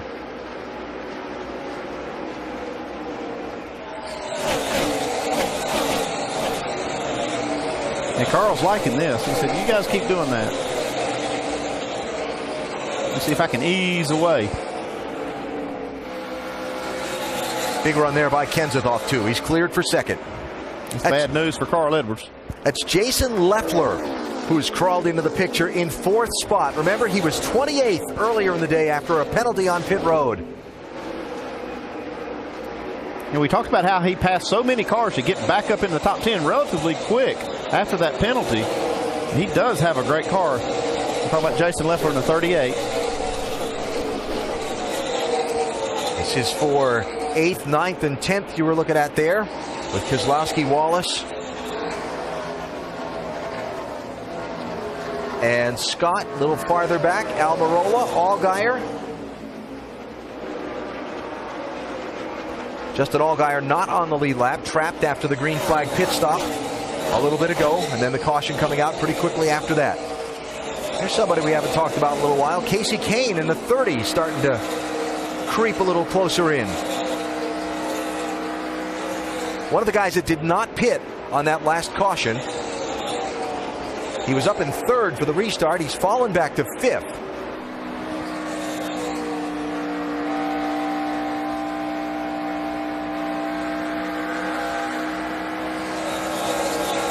Well, Dale, you just talked about Kenseth on this restart. Didn't want to give up too much distance, but he has really kind of closed it on Carl, but he can't get any farther than where he is now in 2nd. See, Harvick now, he's down a lap after that contact they had on that restart.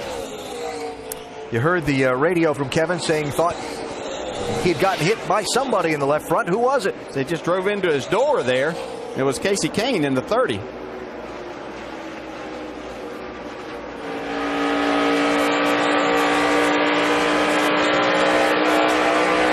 That's kind of that spot where Rusty Wallace talked about earlier in the day where the track really flattens out a lot. You can see exactly what happened there to Kevin Harvick.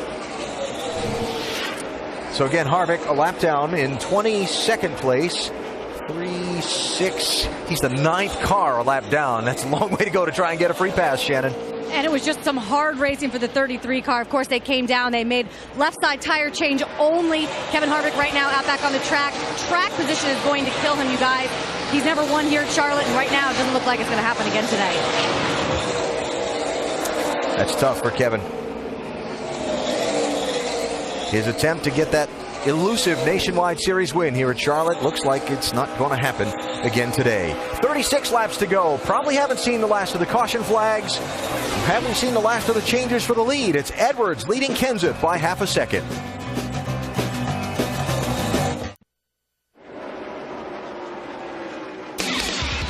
ESPN's coverage of the NASCAR Nationwide Series on ABC. Brought to you by all new Top Gear this summer on History. And IZOD, the official apparel sponsor of the IZOD IndyCar Series. And it is a busy motorsports calendar as we take a look from Charlotte Motor Speedway. The Indianapolis 500 telecast presented by GoDaddy.com Sunday, 11 a.m. Eastern.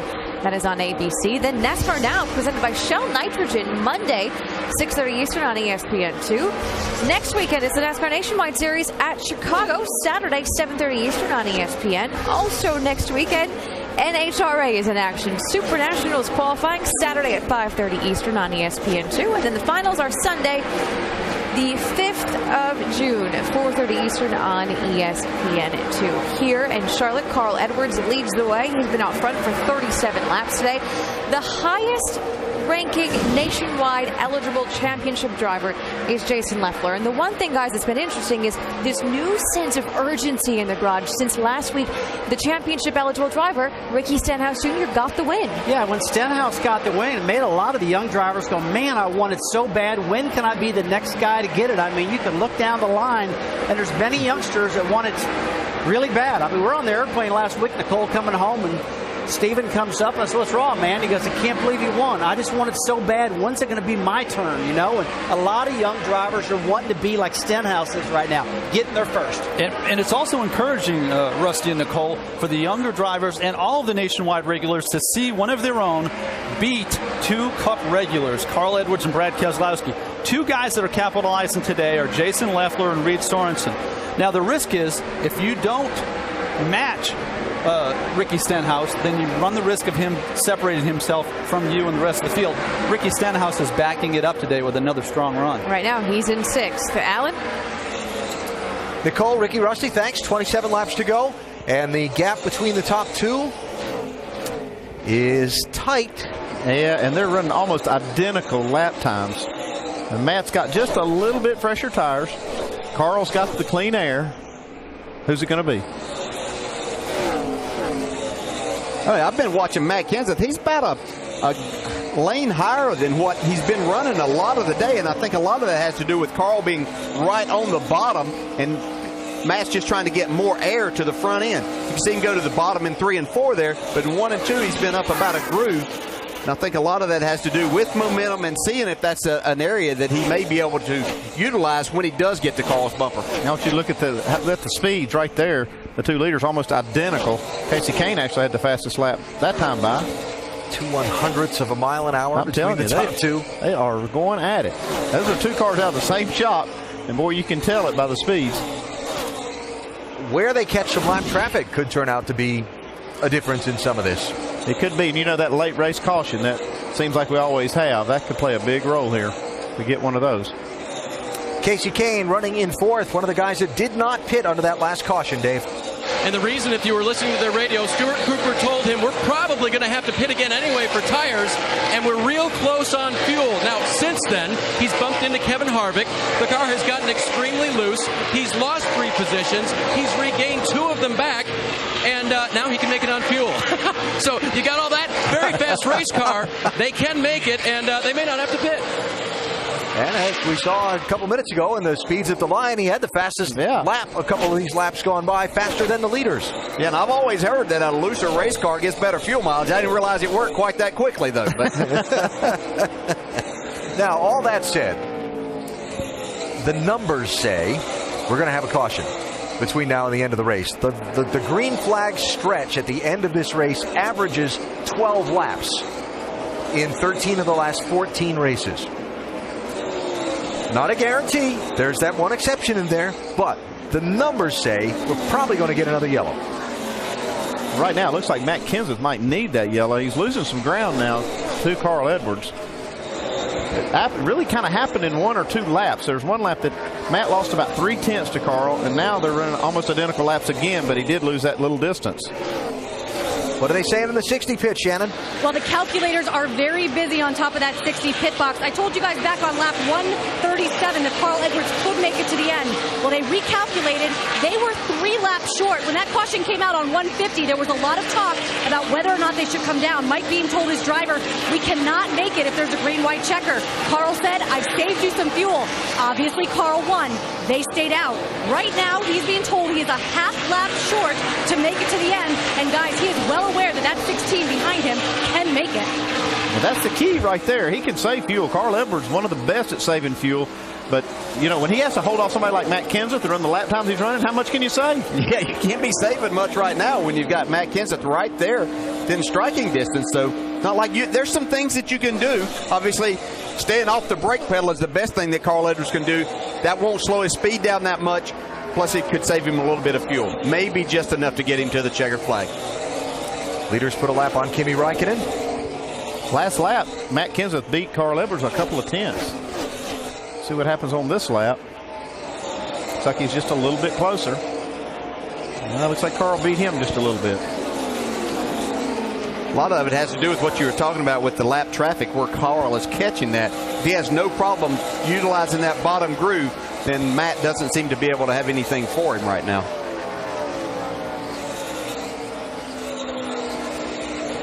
Yeah, the best thing Matt can do is just try to put as much pressure on Carl as he can. Because Matt has plenty of fuel. He's not no issues at all about making it to the end. Where Carl has some worries. There is always a cost for horsepower. Absolutely, yeah. But I was always you give me that horsepower, I'll figure out a way to save as much fuel as I can. I'd rather have it than not. And, you know, I mentioned those trends. That's something that the crew chiefs and the team engineers take into account as they're planning their strategy on a call like the last one to leave Carl Edwards out there. Well, the numbers tell us we're probably going to have another caution in this race. Yeah, the only thing that I would go against a little bit of that today is we've seen these cars be spread out quite a bit today. We haven't actually seen an accident per se. So they have the handle down on them quite a bit. Unless something just comes off of a car or we have another engine expire, then yeah, I don't see anything really brewing. There's not a lot of what you call risky situations I see brewing, but the numbers say that there'll be a caution before the end of the race. We're getting down to it. It's 17 to go. We saw Trevor Bayne up on the 16-team pit box. Planned for him to return to that car in the Nationwide Series race next Saturday night from Chicagoland Speedway. Driver to win in this car was Mr. Kenseth. I think he's shown over time he's pretty good at this racing thing. Yeah, I think so. Well, Trevor definitely has to be. Let me know what's going on there. I couldn't tell what you were saying. Trevor would have to be encouraged that his team is at this point capable of going and winning, has the cars and the engines to make it all happen. So I know he'll look forward to, just as we'll look forward to seeing back in there at Chicago next Saturday night. Here's a race for the final position in the top 5 at the end of the race. Stenhouse, you're riding on board with, trying to chase down Jason Leffler, Dave. Alan, he took on 4 tires the last time and has driven from 12th up to that 6th position. The car is loose, but it's very, very fast and really, really good on fuel. Do you think if some guys stopped, if we get another caution, he might stay out and be in the catbird seat? Wow. Somebody's going to try it. Yeah, it's going to be interesting. I think it'll be more than a couple will stay out if we do get a late race caution. Got just 13 cars on the lead lap at this point as Stenhouse goes after Leffler for that spot and picks up the number 5 position. Yeah, I'd have to say that Stenhouse may be saying, okay, let this thing play out. The only car in front of me that stopped a while ago is Matt Kenseth, my teammate. So let's play it out and see if those other guys do have enough fuel. And he's got a top 5 in the bank if everybody makes it. And that's just what he said he needed for a good solid finish today, of being in the top 5. And he would have the point lead. He's in the point lead now as they run. So, Dale, we know that Carl Edwards is one of the best at saving fuel inside the race car while maintaining speed. But that's got to be an uncomfortable position as a driver when the crew chief comes across and says, well, we might be a little short. Well, the good thing is I think that Carl was aware of this situation early enough that he could have saved fuel under caution and even before we started in on the very part of this. But you can see Matt Kenseth closed in right now, so he's had time to save some fuel. Is it enough? Well, one thing I'm seeing right now, Dale, is this track is changing a lot. We're seeing a lot more sun on it. I'm not sure that's not playing into Matt Kenseth's hands right now. Because his car has been good when the track has been slick, and it's getting, like I said, that sun's making it a little slicker. It's like Carl's got his hands full. Yeah, and you got the modern-day David Pearson right there with Matt Kenseth, never showing you exactly what he's got until it's time to go win the race. They'll be coming to 10 laps to go when they get back to the start-finish line. Will we see the late caution flag? Will the fuel hold up? Will Matt Kenseth just power around anyway and take home the trophy in the checkered flag? Mike? Alan, this reminds me of a conversation I had with Chris Andrews before the race regarding Matt Kenseth being behind the wheel instead of Trevor Bayne. I asked him what the effect has been on this race team not having Trevor around. He said, our mentality has changed. We've gone from running for a championship to just going for race wins. But he told me that gives us some freedom.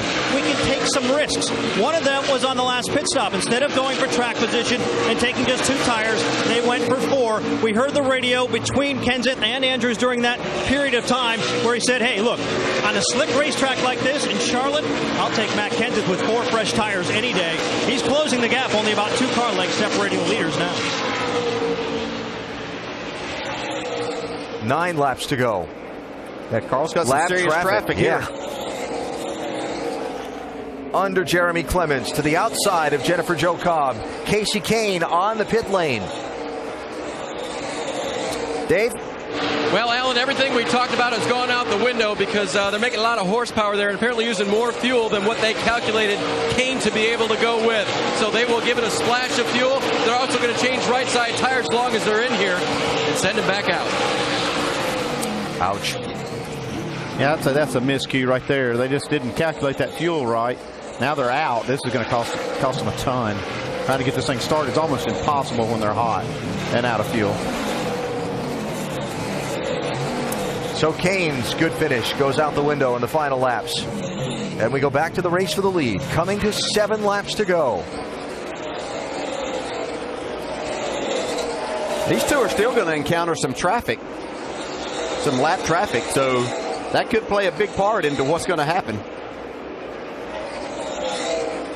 You're sitting there running second, Dale. You look ahead and see what's coming up and try to plan for where you're going to place yourself to try to maybe get an advantage? I think more now you're just running as hard as you can, and if that happens to open up a situation for you, but now you just really want to try to get to that car's bumper to where you could make the difference yourself by loosening. In this case, if Matt could get to Carl's bumper, he could loosen him up some and then make the pass that way instead of having to rely on someone else. Like this, wow. Inside. Whoa. For the race lead, and he made it look easy. Edwards with the crossover. Just think how he set him up there, though. He had been running that high groove, and I think Carl moved up there to try to take some of the air off of Matt's car. Well, look at him. Carl gets it back. Well, Carl just wanted to have some fun. How about this? That is Joey Logano in that 20. They're coming up to put a lap down. One of the guys we thought would contend for the win in this race. Yeah, this won't be a car that they'll just blow right by, so this could be a factor in the finish. Only 5 to go.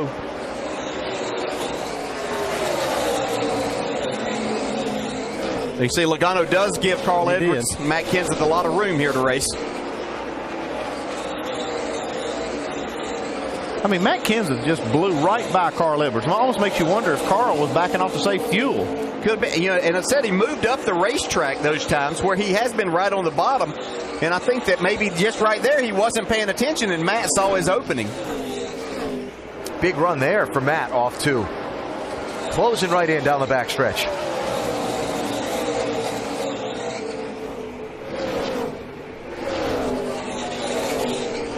Comes Kenseth again. Big run. More traffic ahead. 3 laps to go. Carl opens up that door again on the bottom side. And there it goes Kenseth again, making it look easy. Now, last time Carl was able to cross over. This time, Matt's not going to give it to the infield to cross over that time. Matt went the whole way to the bottom. New leader, Matt Kenseth. Carl almost hitting the wall. Yeah, I wonder if his car is running out of fuel, maybe stumbling a little bit right here. Could be. Yeah, he's losing a lot of ground now to Matt. They'll be coming back around to the white flag. Matt Kenseth only named to drive this 16 car earlier this week when it was decided to hold Trevor Bayne, black shirt right of your screen, out for another week just to play it safe. An abundance of caution, as Roush Fenway Racing expressed it. Kenseth, one of the best there is. Two-time winner in the Sprint Cup Series already this year. Two-time nationwide winner at Charlotte. He's taken the white flag. He's on his last lap. Pretty good relief driver to be able to throw in when you need one, huh? Think so. Jason Leffler, unscheduled stop for fuel. Last lap, must have run the tank dry. Ain't over. We'll get there. Here we go. Well, the strategy's going to pay off. One try, one trophy this year for Matt Kenseth. Checkered flag in his first Nationwide Series start of the year. Matt Kenseth wins today at Charlotte. Good job, fellas. That was awesome. I didn't think I was going to get him there.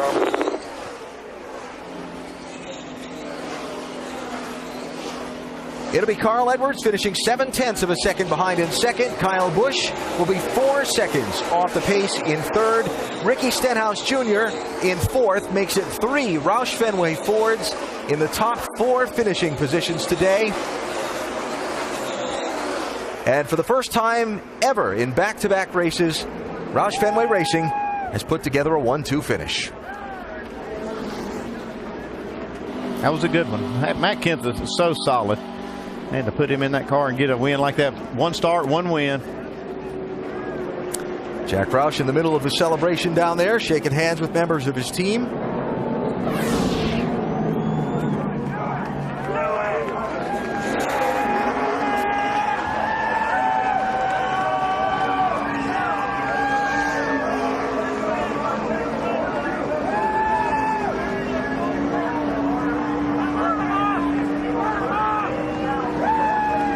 I noticed, by the way, he didn't try to slide it down through the grass for the celebration. Just saying. Company memo. Shannon? Of course, I told you at the start of the race, Trevor Bayne down here in the 16 pit all race long.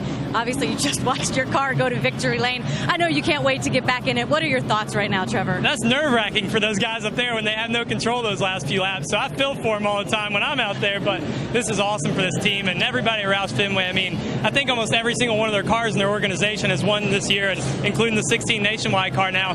Can't wait to get back in it next week, but really proud for Matt and everybody on this team. You know, Chris has done a great job all year long and everybody here. So wish I could have been there as part of it, but at least I got to be here to watch it this weekend, and I'm really pumped for these guys and can't wait to be back with them. Trevor Bayne, the good luck charm for the 16 team as he makes his way to victory lane to celebrate with his team. Guys?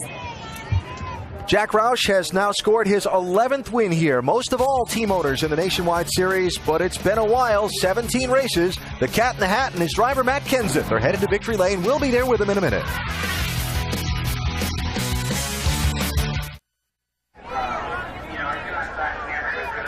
The big crowd that watched today's NASCAR Nationwide Series, Top Gear 300, beginning to file out of the Charlotte Motor Speedway, while the members of the Roush Fenway Racing Team have filed into victory lane. Matt Kenseth, the winner, Mike. And Matt Kenseth taking a big gulp of Gatorade. It was a hot one today. He deserves it. Climbing out of the window of the 16 car, notching his 26th career Nationwide Series win. And it was quite a battle with your teammate Carl Edwards there in the closing laps. How would you describe what went on there in the last 6 or 7 laps or so? Well, it was intense. Once I cleared Carl there, I waved to him like, okay, we got him. And then he passed me back, and I felt pretty stupid. So I'm like, if I don't pass him back here, I'm going to feel real dumb. So, you know, we had new tires, and I could see him fading a little bit at the end of the run. We were able to take advantage of that. But what a great day for Fastenal and the Ford Mustangs. And I thank my Sunday sponsors, Crown Royal, as well. It's the first time I drove one of these things.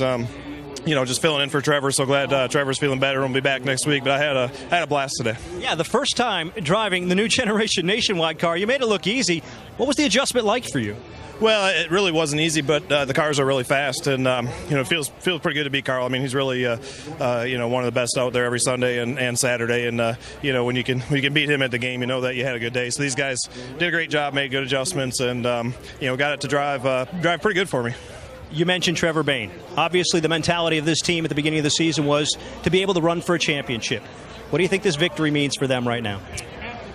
Well, I mean, I think it's great. I mean, being a driver, if it was me, I'd hate to get into the next week after somebody wins in a way, but another way, he knows he has fast cars. He's ran real good in the beginning of the year before he got out, and it'll be fun for them guys to go to Chicago. It's nice because the whole team gets some morale and some momentum and ready to go. They had to skip last week, so to get back to the track and be able to win a race, I think will be great for Trevor and great for this team. Congratulations. Thank you. Quite a run for Roush Fenway Racing, Alan. They've won just about everything there is to win over the last week or so. And a great run for Matt Kenseth, coming off the fight with his teammate Carl Edwards and giving that 16 team a little boost after the disappointment of losing out on their chance to race for the championship this year. Final results in today's race, 3 Roush Fenway Fords in the top 4. Yeah, you see Stephen Wallace comes back for a top 10 finish, solidly in 7th.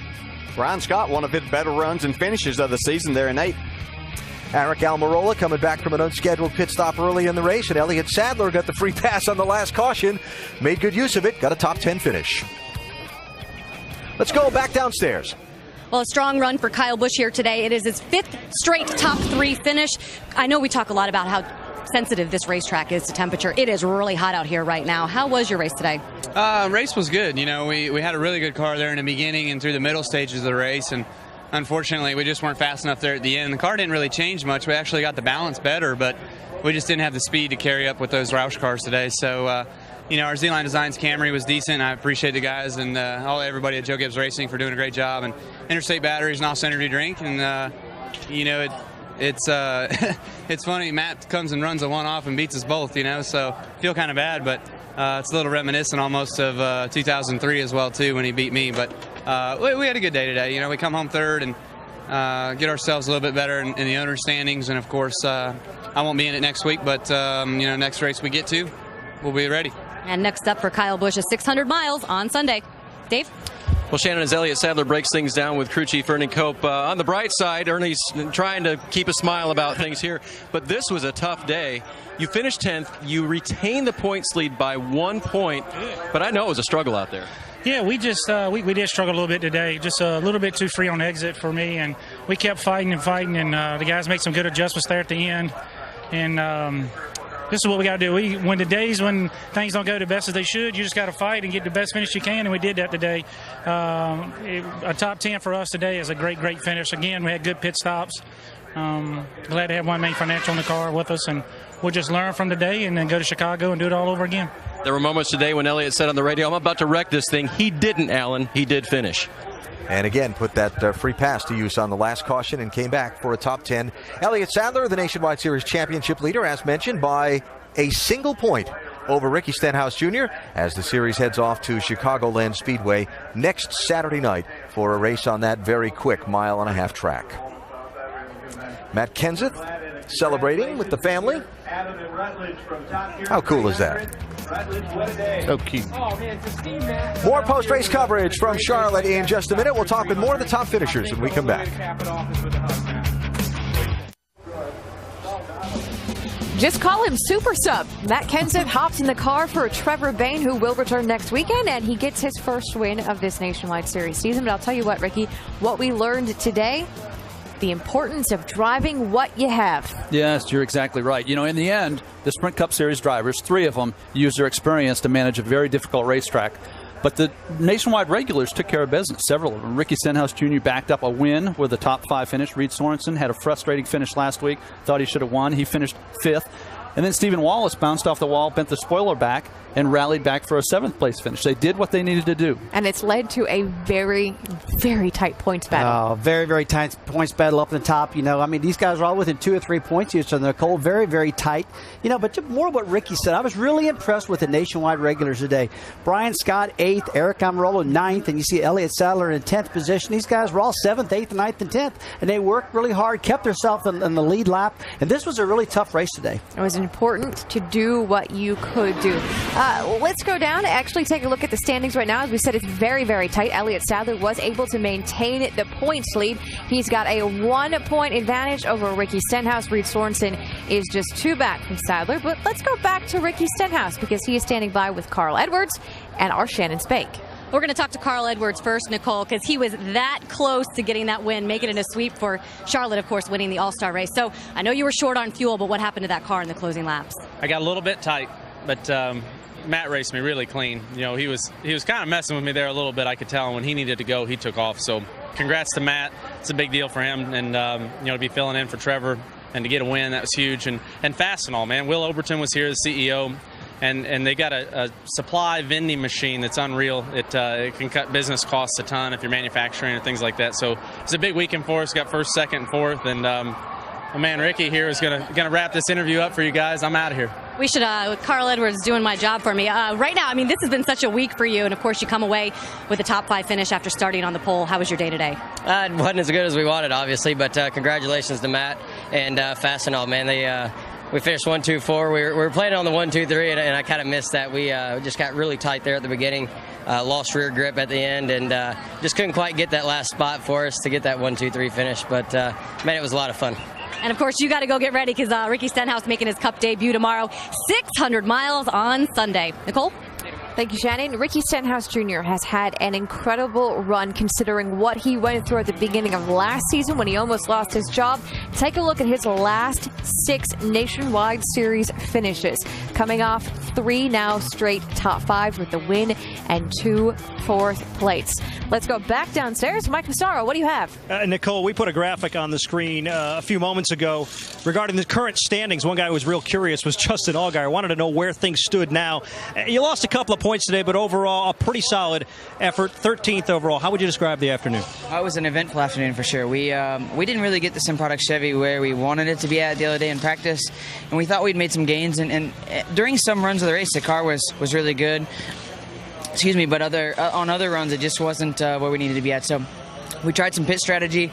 Unfortunately, the caution came out when we didn't need it to. So frustrating race, but we didn't lose too many points. And the good thing was we got to announce the Nationwide Insurance Ask for Cash program this week. I got to meet a little guy named Peyton at an MDA event earlier this week, and he got to come hang out with us at the racetrack.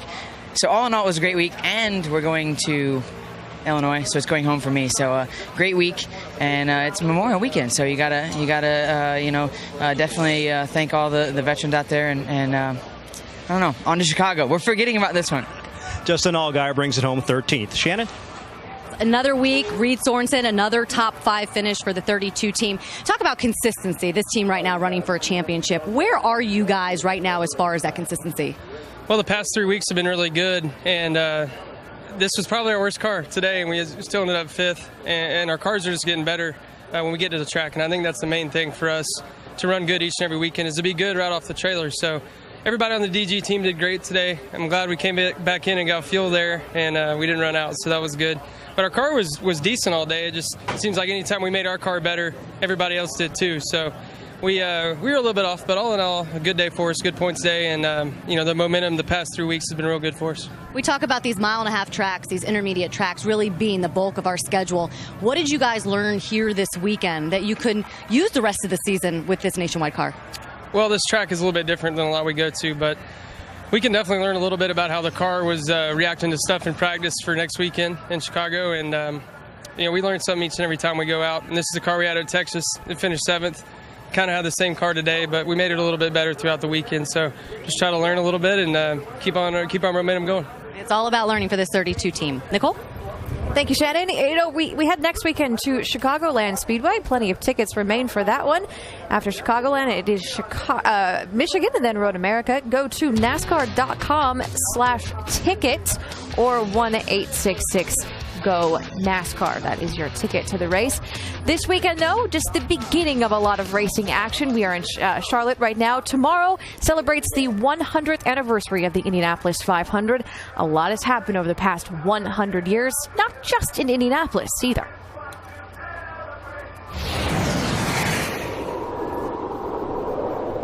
Ray Harroun takes the lead in the first Indianapolis 500-mile race. The only thing we have to fear is fear itself. Gentlemen, start your engine.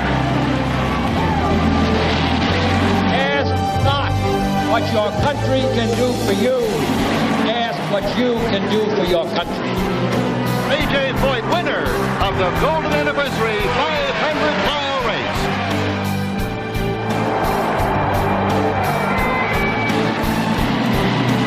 Peace is a journey of 1,000 miles, and it must be taken one step at a time. Eagle looking great. You're go. Liftoff on Apollo 11. That's one small step for man, one giant leap for mankind. Mario Andretti, winner of the 1969 500-mile race. We have every right to dream heroic dreams. Those who say that we're in a time when there are no heroes, they just don't know where to look. The 1986 Indianapolis 500 champion, Bobby Rahal. There is nothing wrong with America that cannot be cured by what is right with America. I believe that's the closest finish in Indy history. You just don't know what Indy means. I can hear you. The rest of the world hears you. 187 men have done it. Never a woman until today. Danica Patrick brings it. If there is anyone out there who still doubts that America is a place where all things are possible, tonight is your answer.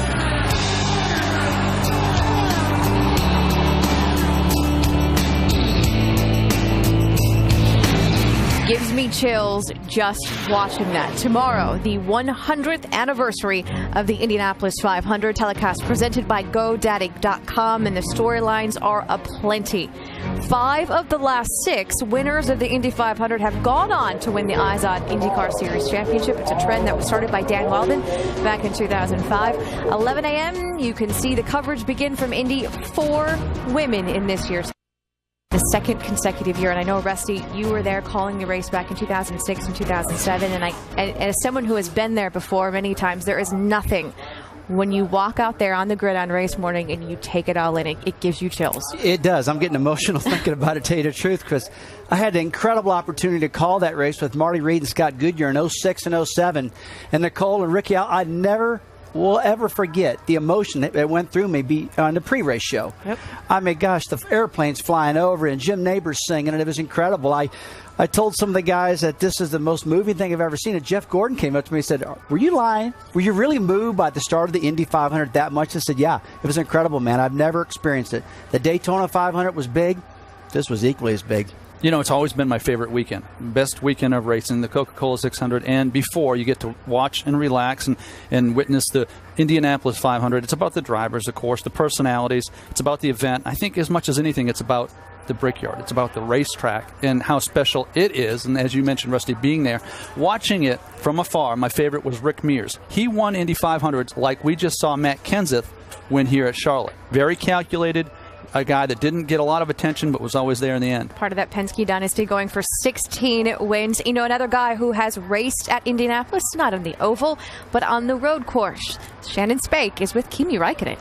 That's right, 27th place finish, but I know this was just an up and down day. You were running top 15 at one point during the race. How would you describe this race, Kimi? Yeah, in the beginning I thought that we had a good car, always, and I'm beginning with a good overtake and race with the cars, but then like halfway through, a little bit over the halfway, the cars started to be really tight, and just even we tried to change all the time and to improve it, it just didn't help, and it's just in the end it was just I hit the wall a few times, but I thought that even when I touched the wall a few times it kind of helped, but then it's just in the end it just didn't work at all. I mean, it was really, I just was driving around to finish the race. And of course your fans wanting to know what your future plans are here in NASCAR. Can we expect to see you back here? I don't know yet. I mean, for now I go back to Europe and do a few rallies, and then we see what happens. All right, Kimi Räikkönen, 27th place finish here at Charlotte. All the journalists jumping in, a lot of unfamiliar places out down there because, of course, he's been a big draw. But let's go back, take a look at his day. Keep in mind, he just made his NASCAR debut a week ago here at Charlotte in the Truck Series race. He finished 15th in that. started 22nd this morning and quickly learning some bump drafting. He learned a little bit of NASCAR driving up against the wall, scraping around. And I tell you, though, he did such a great job, in my opinion, Ricky. He ran strong. He's probably one who got the best opening runs of all the open wheel guys I've ever seen. Yeah, the only thing that got him was the penalty and for speeding on the exit of pit road, and of course somebody's splitter, Rusty, that was laying on the track. I agree with you. I know how difficult this is. He comes into this with no experience. He learns to manage a new car, manage traffic. He adapts to all the things that make up NASCAR racing. Very impressed. I don't think we're talking enough about how good he ran his first time out. This was an incredible run where he qualified and how fast he ran and where he ran during the race. I was just going to say he finished 27th, but that is probably not indicative of how well he ran today. Alan? Nicole, thanks. With Dale and Andy, just a quick thought on Raikkonen, the former Formula One champ, NASCAR debut. What you think? Yeah, kind of echoing what Ricky and Rusty have said there. I think he did a really nice job. You know, some of the reasons that he's 4 laps down was, speeding, leaving pit road, then obviously that splitter. So a number of things that compounded his day there. But as far as on the racetrack, handling a race car, and pretty impressive. I thought so too. What I saw out of him talent-wise, I think it's really up to him. If he wants to do this, I really believe that he has what it takes to do it. It's got to be a lot different though. Coming over from those open wheel cars, you can see sweat off his brow. These are hot cars to drive. They're hard to drive and physical. So I think he did a good job. I'm very impressed with his debut so far, and it's going to be interesting to see what he can do in the future. Never been to the racetrack, never been to the city, probably all these things to figure out and decide if he wants to do more of it. Certainly a challenge for Raikkonen.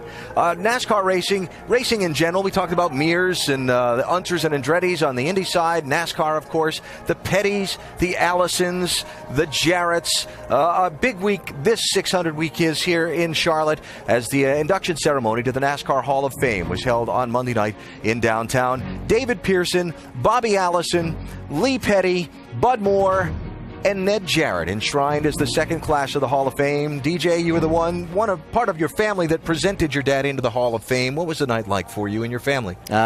Just a very, very special moment. Almost hard to put into words how much it meant to our family to see our dad being honored there. And, Glenn and I get to talk a lot, but I'm going to brag on my sister. If you haven't seen it, she did a fantastic job. She kind of upstaged the boys there and just did a wonderful job, and we appreciate the opportunity of being there. But to see all the others, just such a great class of gentlemen. And when you say the class, they all have a lot of class too, but guys that really put forth the effort at a time when you weren't getting a whole lot out of the sport back in the late 50s, early 60s, but they made the most of it, and truly a great honor for all of them. To tie this all together, David Pearson enshrined into the Hall of Fame. You called Matt Kenseth, winner of today's race, the present-day David Pearson. That's pretty tall stuff. Oh, yeah, that is, because David Pearson was the king here. But I'd like to also congratulate Ned on making the Hall of Fame this year. He's a big influence in my life, and I sent Dale a text. I said, you're really lucky to have a dad like that. Yeah, it was pretty special. David Pearson, one of the all-time greats in the sport, 105 wins, second all-time. Bud Moore, true American hero, and his story, of course, so poignant and so appropriate here on Memorial Day. Bud, a veteran of World War II and of the D-Day invasions, and we honor all the men and women who have served to defend our freedom and give us the right to enjoy stock car racing or IndyCar racing or whatever we'd like to do on Memorial Weekend. We certainly thank and remember you. So here at Charlotte today, Matt Kenseth hopped into a NASCAR Nationwide Series car for the first time in this season and went to victory lane after a terrific late race fight with his teammate Carl Edwards. It is Kenseth having the pictures taken with his wife Katie and his 2 young children there. NASCAR Nationwide Series at Chicago next Saturday night on ESPN. Tomorrow, of course, the Sprint Cup Series with its 600-mile race in Charlotte, wrapping up the Memorial Weekend racing action. What a day! Hot, slick, tough conditions for the drivers on the racetrack. Some drivers with more difficulty than others. Up front, a terrific fight for the win between 2 of the sport's best. And a big crowd saw Matt Kenseth go by Carl Edwards and take the checkered flag in the Top Gear 300. Thanks for watching ESPN on ABC.